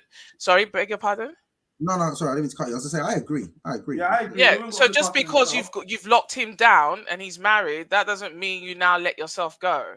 Do you know what I'm saying? That's just kind of how I feel. You know. I 100% agree. I mean, you know, given that as a man, I've got a ventured interest in that. You know, I wouldn't want my partner to let herself go. On the other hand, and maybe this is me playing devil's advocate, if she's giving you 3 kids. You know, we don't know what that does to a woman's body. You know what I'm trying to say? It doesn't do that, man. That's what laziness does. No, I think, but there's a point that it has to be like, okay, look, like, you know, people say, oh, I've got the baby wet. And I'm like, how old is the child? And the child's in primary school. You know, the child is 6 years old. I mean, there's only so many times you can use that as an excuse. Do you understand what I'm saying? Yeah. I can't go, sorry? No, because I just feel like, as much as men try to be realistic and say what their point is and speak directly, as a woman, I'm also being realistic about what the situation is. Like, just because you've now locked that person down, you're in a relationship, you're committed, and you're married. Especially if you're married, you've got to keep up appearances to a certain degree, and that's just. If not, you know, it's all well and good saying, "Oh yeah, well, we're married, nothing's gonna happen," but you don't know necessarily. No, I don't disagree with that at all. I saw some stuff today. I had to even put it aside. Look at this. What is this? Can you see that? Oh, what is this? What are you doing? What is that? I don't know what to make of that. They're trying to say this is a mum talk. I don't know what this is, but man, don't want this. Look at that. But this is what I'm saying. So when you say, but look, she spent the whole time looking at ways to hide it, to show other people. Oh my gosh! Okay. Yeah, but this is the point I'm trying to prove. This is. No, I'm saying.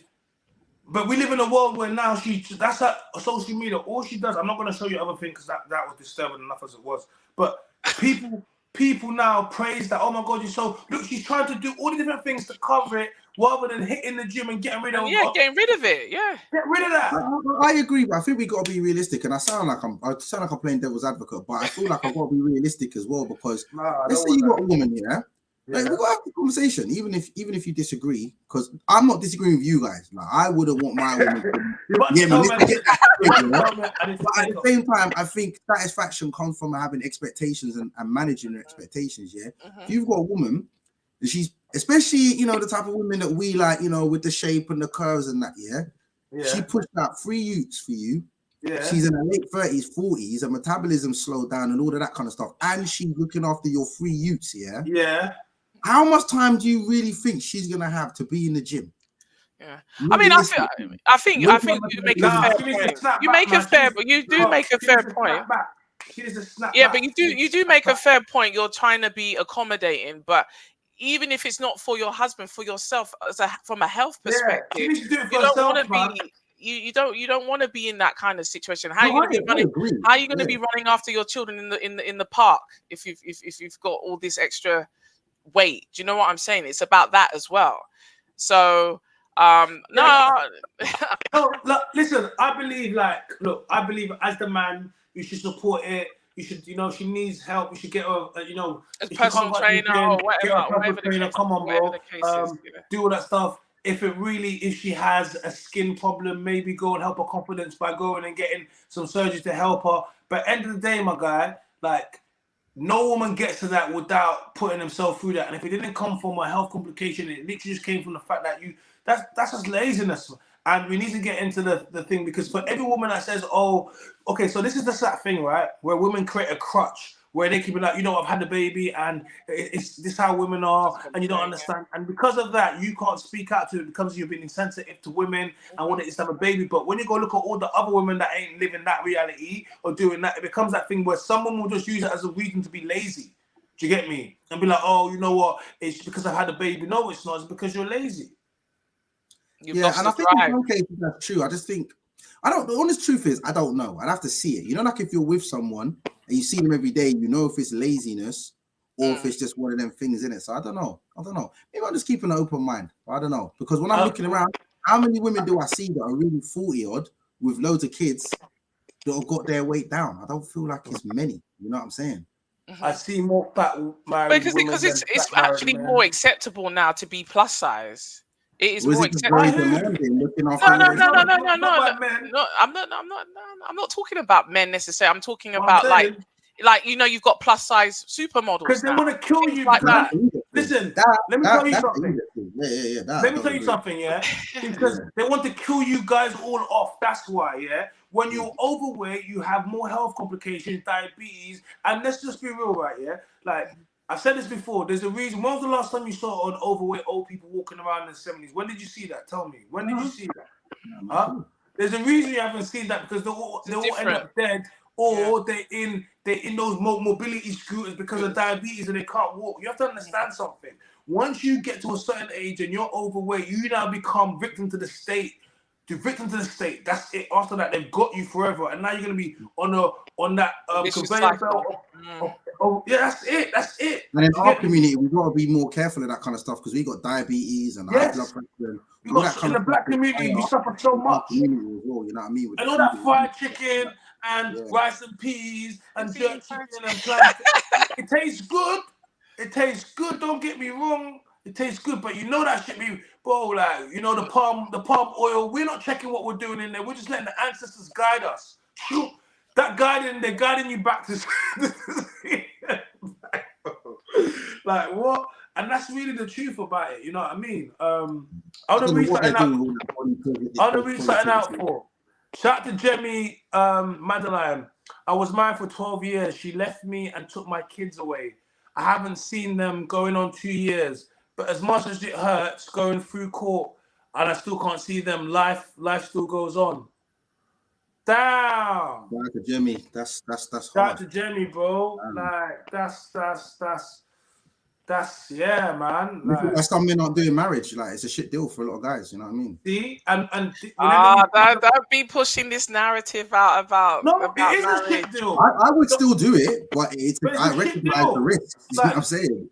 No, we will still get married, but if we get married, we don't come outside and say, "Oh, marriage is real." Like, listen, I knew what I put myself up for, and you become a man that either successful or you're not. Now, like, imagine this: we still know the risks, but we're willing to do that. Do you know what that is? That's like saying Russian roulette, putting a gun to your head and saying, "Listen, like, you got a 50-50 chance every time you still want to do it. You're like, yeah, pass me that strap."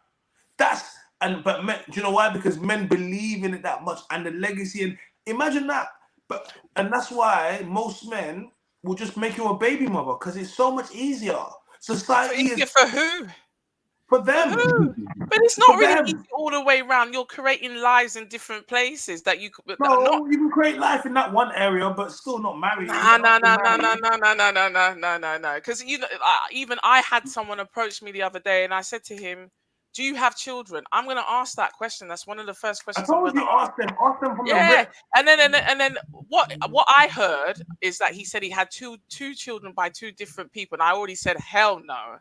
And then when I asked for extra clarification, he's already proven that he will leave his women and his kids twice. Yeah. I'm not. Yeah, but then when I clarified it again, he's now saying, "Oh no, I've got 3 children."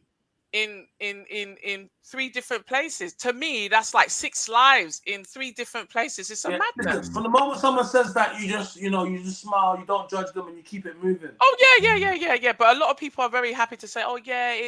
I'm like, if a woman was to say something like that, it would just be. No, but women always got 3 baby daddies, man. They got women be having 3 baby daddies. That's cool.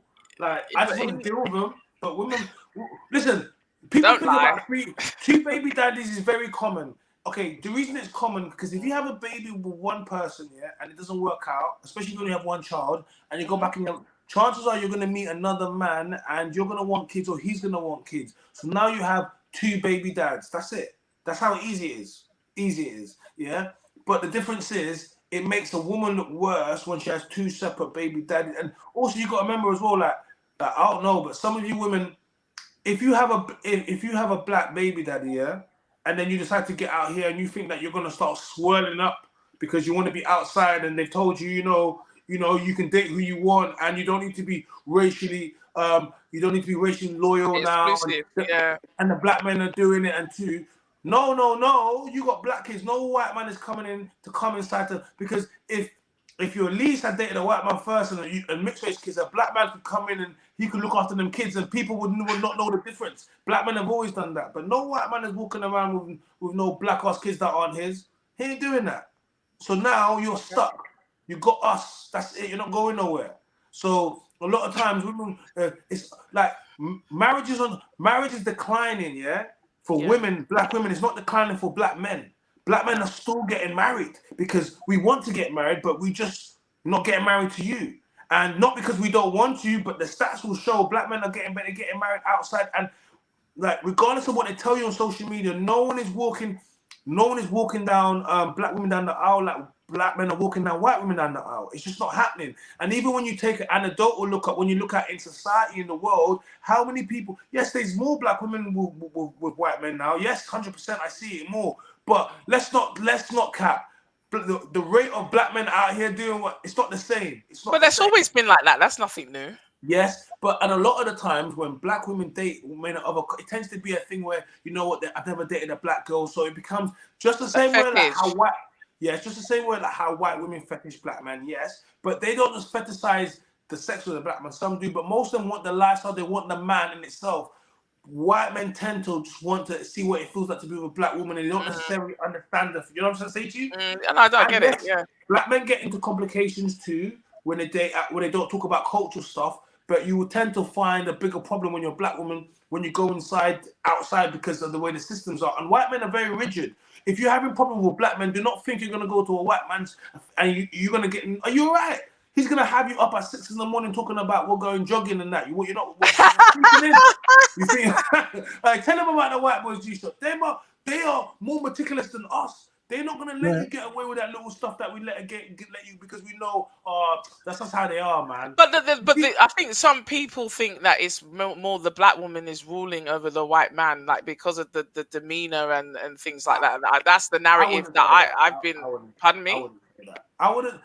I think, like I said, it's just. And sometimes it does appear to be that way, but I know it's not always that way. Yeah, it sometimes appears to see that way, but a lot of the times I know it's not that way. And I think that's also a narrative of they're trying to make that like the black woman as some type of, you know what I mean? Oh, she has to rule over him. It's the same thing they say with Meghan Markle. They're like, oh, she rules over Harry. It's like when it comes to a black woman with a white man, they always want to act like he's underneath the thumb and she's being controlled. And we've got to be careful with the language you use because it's just that thing again. Where, you know what I mean? When a lot of times I know that, bro, these girls are under thumb by these men because, you know, a lot of them, it comes down to, you know, I don't know, we can next conversation self-hate or I identify or whatever it is, but a lot of them, they will, just like many black men will do things for white women they wouldn't do for black women, many black women will do things for white men they will not do, or handle certain behaviors they will not put up with within their own community, you know what I mean? And that's different questions, and that's probably and that's a conversation for a whole different day. We won't do that today, but that's a whole next live stream, you know what I mean? Why people date outside of their race, interracial dating. But the whole black men dating outside of their race, just to make a quick point, that is nothing new. You see that every single day. I mean, I know.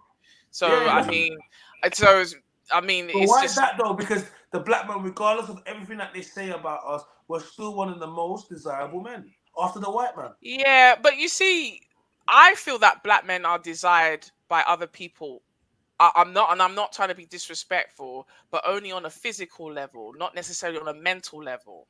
I wouldn't say that, because then black men. But here's the thing: black men are still getting married at a higher rate than black women. So I would say that means they want them on a mental level, because a physical level is being a girlfriend and boyfriend. Marriage level is when, because you have to understand this. What I'm trying to say, and But don't you think they end up doing that? Don't you think those ladies? I'm just saying, some of them are they doing it because that maybe that person has assets of some kind? No, white women marry average black men with nothing every single day.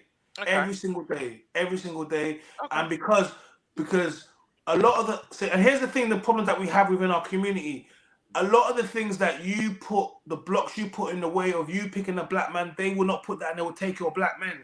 And then when you see them with black men, you're not happy about that fact. I'm not saying you, I'm talking about women generally, talk about black men, but you didn't want to pick those black men. And you only ever, I saw this thing with Mo the Comedian. Everyone made a big deal about Mo the Comedian's thing, yeah, because he's got some blonde thing, yeah. But he's been with this girl for over 10 years when he was nothing. Because I remember seeing Mo the Comedian in Brixton when he was nothing, while he was still working in Sainsbury's and that, yeah. All the black things would have thought he was a nerd back in the day, Yeah, innit? and yeah, this one everybody thought was a nerd. His little comedy thing. I remember that. People like, they would have been with a roadman. They didn't check for him. Yeah, they didn't check for him. Yeah, cool. From 2012, I'm talking all about 2012. They didn't check for him. He's come up now, isn't it? He's a multi-millionaire. He's been successful. He's done his things. Come up now, and then they flashed a picture to his girl. Then everyone started ripping into him and saying, "Oh, this is what I mean about these men." The rest of it, yeah. Without knowing the history, yeah. But this girl's been moving for years. It's not for me, yeah, to say anything. But how do, like, he's just come up now, and now you see him. He's come on your radar. But for the last 10 years, you didn't see him. Where was you at? Yeah, you didn't see him stacking the shelves in Sainsbury's. And I've used this example many times before. And I said, oh, there's lots of good guys in Sainsbury's that are working on this stuff. They're doing this stuff. They're good-looking men. You think he wasn't good-looking when he was working in Sainsbury's? He still was the same guy. Only difference is his SMV was so low. He wasn't in the room yet. Yes, for the people that are talking about in the room, he wasn't in the room yet. He had to do something in order to get him in the room. And then once he got to the room, all of a sudden, oh my gosh, he's Mo the Comedian. Oh my gosh, it's so pathetic that dynamic here, because we're the poorest demographic of people, yet our women expect us to have the most before they'll give us a shot compared to our women of other races. But I think that is sort of like to do with the imagery that has been put out there in media. Partially, I'm not going to blame it all on that, but also, you know, people like nice things. Everybody likes nice things, and even people that are living on a council estate, they are the ones that have the big car and everything. You may think they have a because of the car that they're driving, and it's just like they're putting out a false, you know, narrative out there to people to attract what they want under false pretenses. There's a lot of people doing that. Yeah, that is true. So you know, but you know, it is what it is anyway. Yeah, I guess so. What else? What else? Tell me, bro. So I just wanted to know. I'm asking her because she's asking questions. There's some questions. Go on, ask some questions. So if a single mother who's had a child out of wedlock, not like super duper young, but at a relatively young age, but obviously has never been married and has now reached her 30s, versus somebody who's in their 30s that has never been married and has children, who has the upper hand?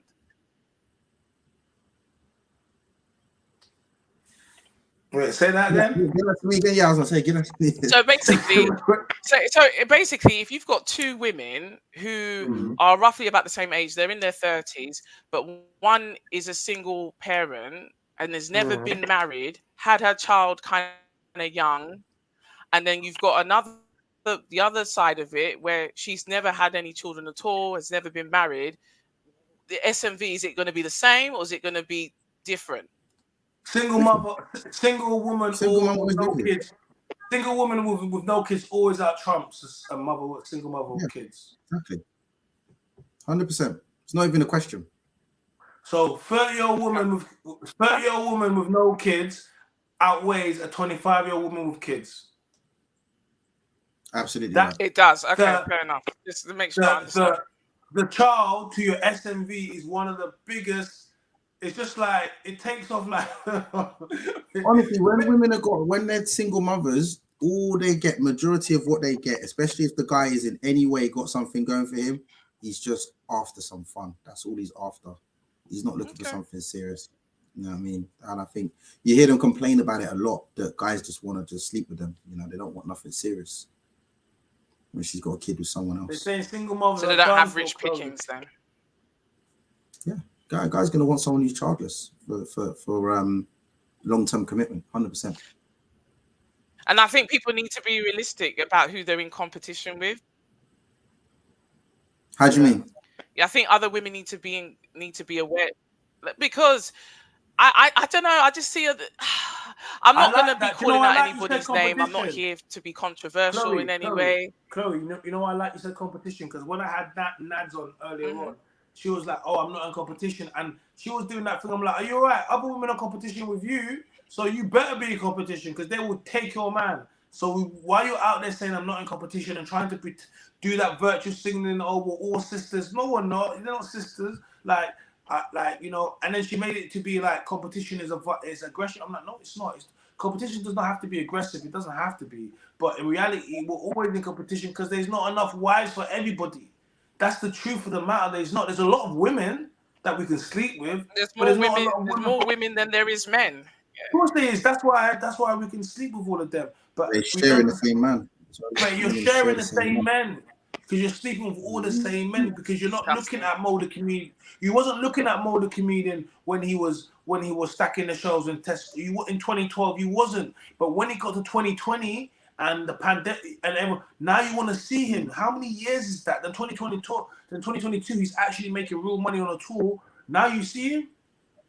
Do you have to understand? Us men know this because we saw you when we were stacking the shows. We always saw you because we saw the life that we wanted. We saw we saw the guys with the big cars. Like, sometimes them girls were man's motivation to step his game up. You know what I'm saying? Yeah. We use you as motivation. We watch you hop into those cars. Yeah. We see you take those trips. We see you. We looked and we said one day that's gonna be me. And then we didn't get bitter. We got better, and then by the time it was us, and you women, the women that we used to be attracted to, now and that time has gone. Guess what? We finally become the guys, and there's a whole group of women. We don't care about you no more. We don't care what you've moved on. You've moved on, yeah. But all of a sudden, the only girls that are mad are the ones that didn't capitalize on when all those guys were giving them the attention. They didn't capitalize on it. They just played around, played the field, thought they were going to look good forever. Then got to the other side. And it's like an inverse relationship, isn't it? It's where their SMV start to go down now because not only they not look as good as they did before, they're jaded, man. After all those situationships, without getting pumped and dumped by the bad boys, now they're jaded, emotionally damaged. Some of them have acquired kids and all this kind of shit. And then their SMV is going down, whilst the guy who's worked on himself, his SMV is going up. And as you say, they then turn around and go, yeah, hey, remember me? Yeah, what's going on? Why are you going to the younger girls? Oh, let me shame you. You know what I mean? Yeah, let me shame you. I'm like, but girls need to understand that there is competition. Every time you leave the house, there is competition. There's always going to be someone that looks better than you, presents themselves better than you, whatever the case may be. So if anybody thinks that there is no competition, they're living in a fallacy. It's just not the case. So I do agree, but I also think that again, it comes to what I was saying before about they don't really show an interest in understanding what men want. They think it's all about looks, which is why, as we were talking about, they put so much effort into their appearance. But looks is only one dimension. It's only one aspect of what men find attractive for a long-term partner. In terms of character competition, one way to get your edge over the competition when competing for a man for relationships, I'm telling you, is to get your character on point.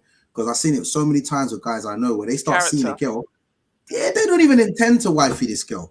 You know the ones try when a guy starts seeing a girl and he's just linking her, that's just my link. And then he's with her all the time. I'm like, it's just your link here. Let's you know, man, you know what I'm talking about. You're gonna start that thing again. Yeah. Hey, Chloe, they want to know why you're asking about baby mama tonight. What's up? Are you sitting there like, why are you asking so much questions about baby moms? One of your friends asked. Got the edge over the baby moms because got no one of your friends giving you questions to ask no. I don't.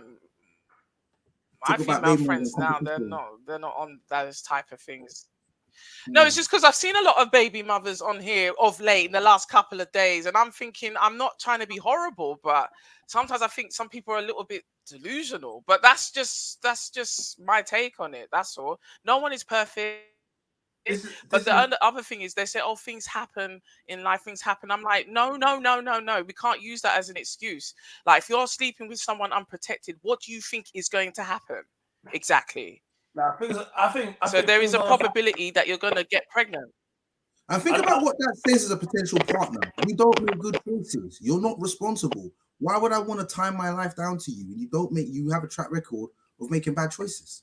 You know what I mean? Yeah. And I did know a girl. I did know a girl before. She had a child when she was like 17, and then she's and that didn't work out for whatever reason. She was at uni. She was trying to better herself, and then she dropped out.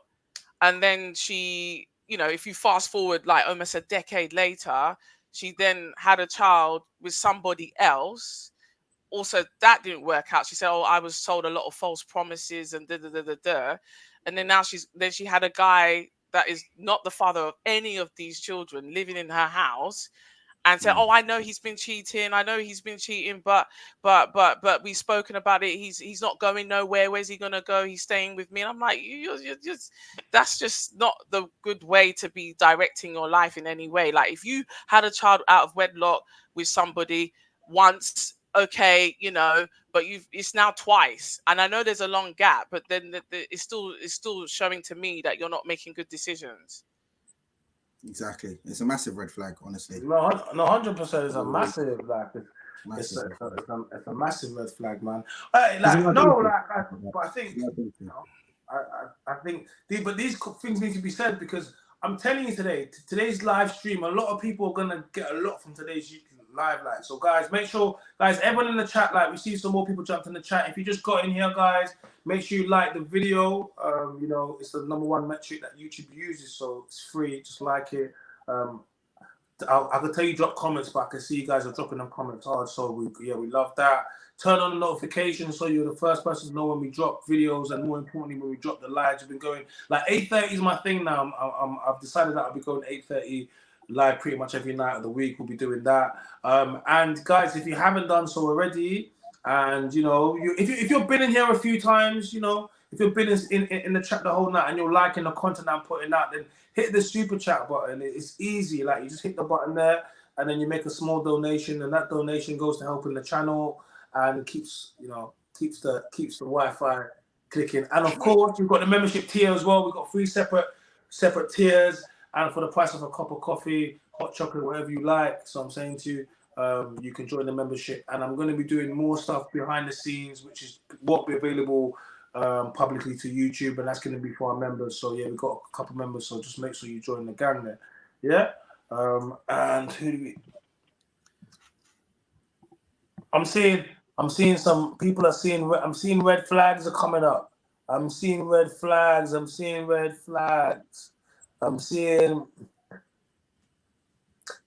Tyrese Gibson's ex-wife just admitted her friends talked her out of her marriage. Yes, I know. And she's now, and you know what she is?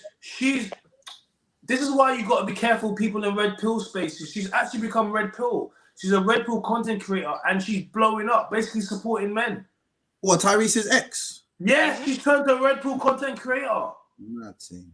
But she actually said she regrets it, but she said that I wouldn't have divorced him at that time. That's what she said. I know, because now she, you know why? Yeah, she's gonna say at that time. Doesn't mean that, oh, I wouldn't have divorced him at all. She just said at that time. I didn't know really what to make of that. No, she's saying at the time, yeah, but what? Of course she's gonna say that now.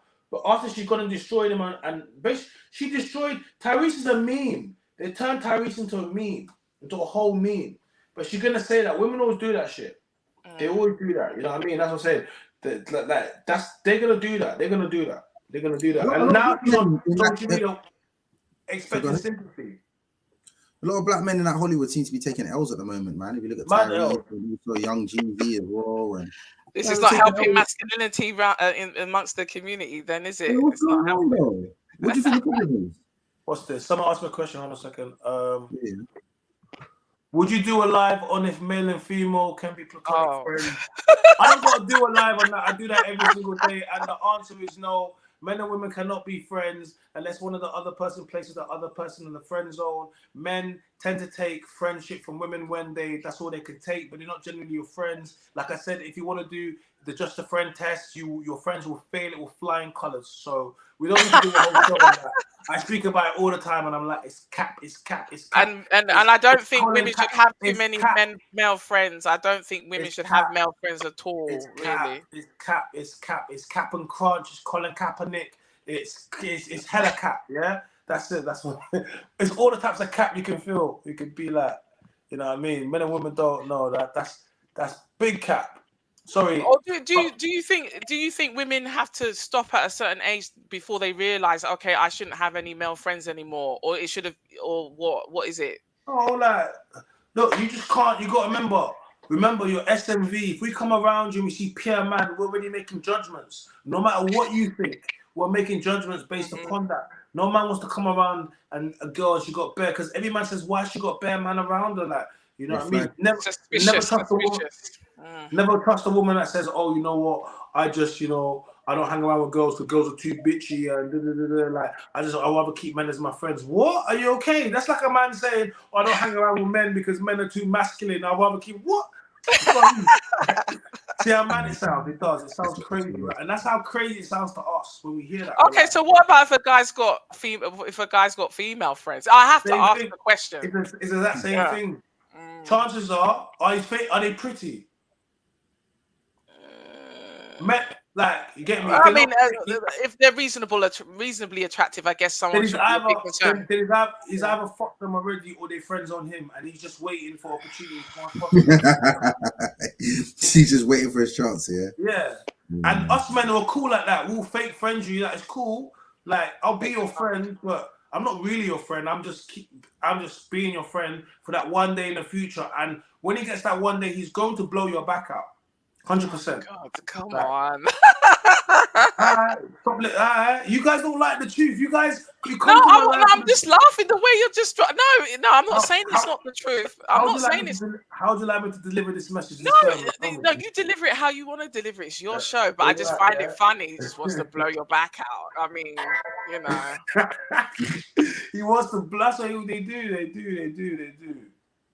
Yes. Hold on. What advice does Chloe have to give to the new generation of girls joining OnlyFans? Chloe, wait. Do they think you do OnlyFans, or are you trying to tell people not to go? No, absolutely not. I do not. That don't make no sense. So let's not even go there. But I don't really. I just think don't if you're not planning to have any kind of real profession. Or any real career, then if that's what you want to do, fine. But just know these things are out in cyberspace forever. Once it's there, and you cannot get rid of it. So it's up to you what you want to do. But if you have any shame, you won't do such things. But it's up to people what they want to do. So what if she's one of them girls that says that she only does her feet? Only told. Yeah, somebody asked me to do that. They said, "Oh, you've got pretty feet." Yeah, they did.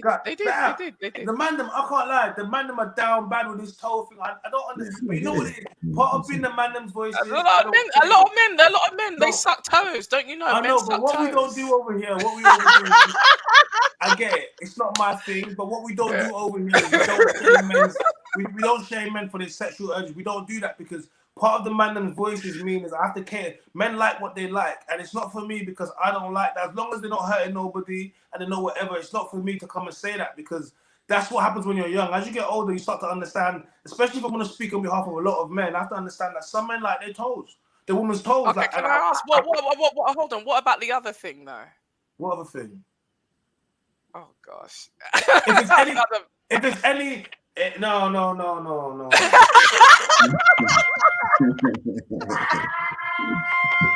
No. When you done that, I knew it was gonna be some wife. No, just forget it. Don't say that. Let's keep. Well, you know, I'm not gonna be too explicit because haram. I need to get that song.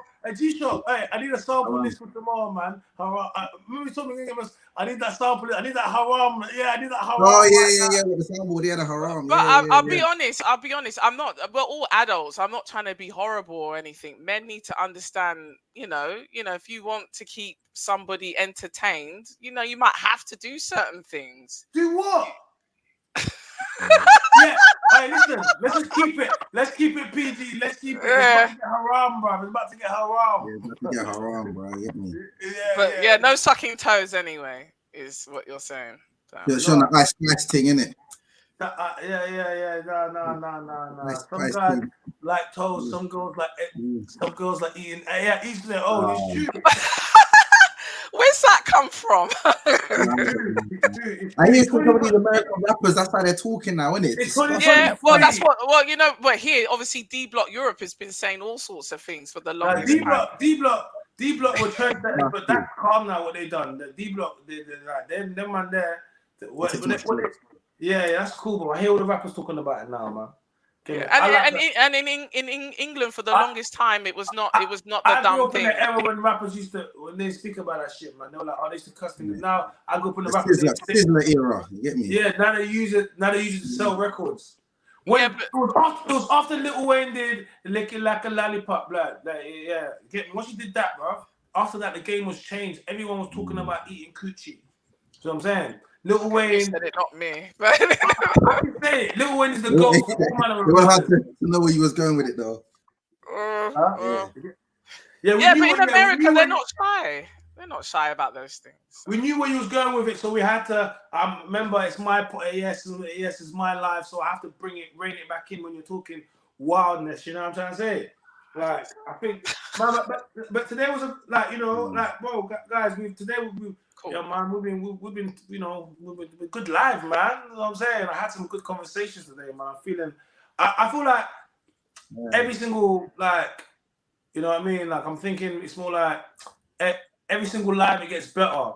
More people come in, more conversations, people are opening up. I like the fact I'm getting more women in. This is what I'm saying. We're creating a safe space for women to come and have conversations. And even shout out to Nadj, because it was like, she did a lot of stuff is new for her because she's just in a relationship. And listen, if you have just come out of a long-term relationship and you're out in the dating market, you need to be taking in my content. You need to be consuming my content, because this content is gonna help. It's gonna help. If you try to come out from a long-term relationship and try to go out into the sexual marketplace with what you went in when you met your partner, no. You're going to become disheartened. If you listen to your friends that tell you, don't worry, it's going to be lit, go on dating apps, and you're going to discover something. And it's not going to be nice. So this is why you're here. This is why you consume the Mynam's Voice content, because I give you something here that the other platforms won't give you.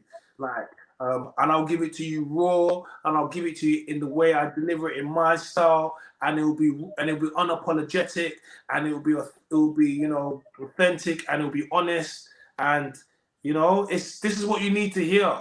You don't need someone to tell you that you are the prize, and it doesn't matter your age, it doesn't matter if you have kids or not. No, all these things do matter, but they do not define you. But if you look at your SMV and you judge, right, what am I, you know what I mean? What are my key selling points? What do I bring to the table? Your SMV is what you bring to the table. Yes. What do I bring? What do I present when someone sees me? What is my attraction? When you go for a new job or for something, you're selling yourself. Yeah, you're selling yourself. What is your attraction? And then you give them your CV and they go for it, and that becomes your marketplace value. Yeah, and all we're doing is replacing marketplace value and throwing sexual in front of it, and you're throwing your CV, and they're gonna look at your CV, and depending on what your CV is, and match your age, depends on your value, just like what type of job you can get. All right, China, I'm gonna go now, but yeah, thank you. I was about to say, I feel like, yeah, that's fine. That was thank you very much. Thanks for coming. All right, thank you. Yeah, I might as well. Yeah, thank you, bro. Thanks for coming. Come on. Yeah, no worries, man. Catch you guys later. Yeah. No worries. Thank you, man. Wicked life, though, bro. As always. Always, bro. So, guys, thank you to all of my guests that pulled in on the live today. Do women overestimate their sexual market value? What is sexual market value? I hope you learned something today. I hope you came in today and you was like, you know what? Before you tried today, I didn't know what SMV was. I didn't know. But now I do. Now I know how to assess my SMV. Now I know the things that I'm, what I need to work on. Some things you can't change, like height. Well, if you're short, you're short, bro. But you can get your money up. Don't worry about it. So I'm saying to you, you stand on some of that money. She's gonna say you're 6'2", baby. She's gonna say you're 6'2". 6'2", don't worry about it. Big stacks, don't worry about it. Pull up with the 4 pipes outside Porsche. There's no short guys that jump out of the Porsche. I promise you that, my guy. But you're gonna have to put in some work. Women, ladies. You might have to hit the gym. You will have to the gym. You might have to go get a whole new wardrobe, a whole new mentality. You might do if you come out with kids. But this is all of these things are going to help you. They will. SMV, sexual market value. So let's before we end the live today, guys. I want you to make sure you understand what I'm saying to you. Your age is a factor. Your purity is a factor. Your weight is a factor. If you have kids, is a factor. Yes. These are key points. Extremely key points. All the other stuff some of the other stuff we spoke about, I said, but these are fundamentals that will go, into creating your overall sexual market value. Yeah. So, guys, thank you to everyone that came to my live tonight. Look, it's 3 hours and 20 minutes live. We really went in today, and it's 10 to 12 at night. Yeah, it's been a good live, man. Shout out to everyone that came through. You know what I mean? Shout out to Shock, shout out to Mimi, shout out to Naomi, and of course Nads for coming through from Pod and Party and Noise and Banter. Remember to go and check them out. Of course, shout out to my guy Doug MPA, Mod Gang, man, Mod Gang, Chat Gang. So I'm saying, guys, hit the super chat. If you're coming to the chat, hit the super chat donation. You just hit that button across there. I take it everyone has liked the video. You can't be in here without liking the video because you got to like the video. So make sure you like the video before you come out of here.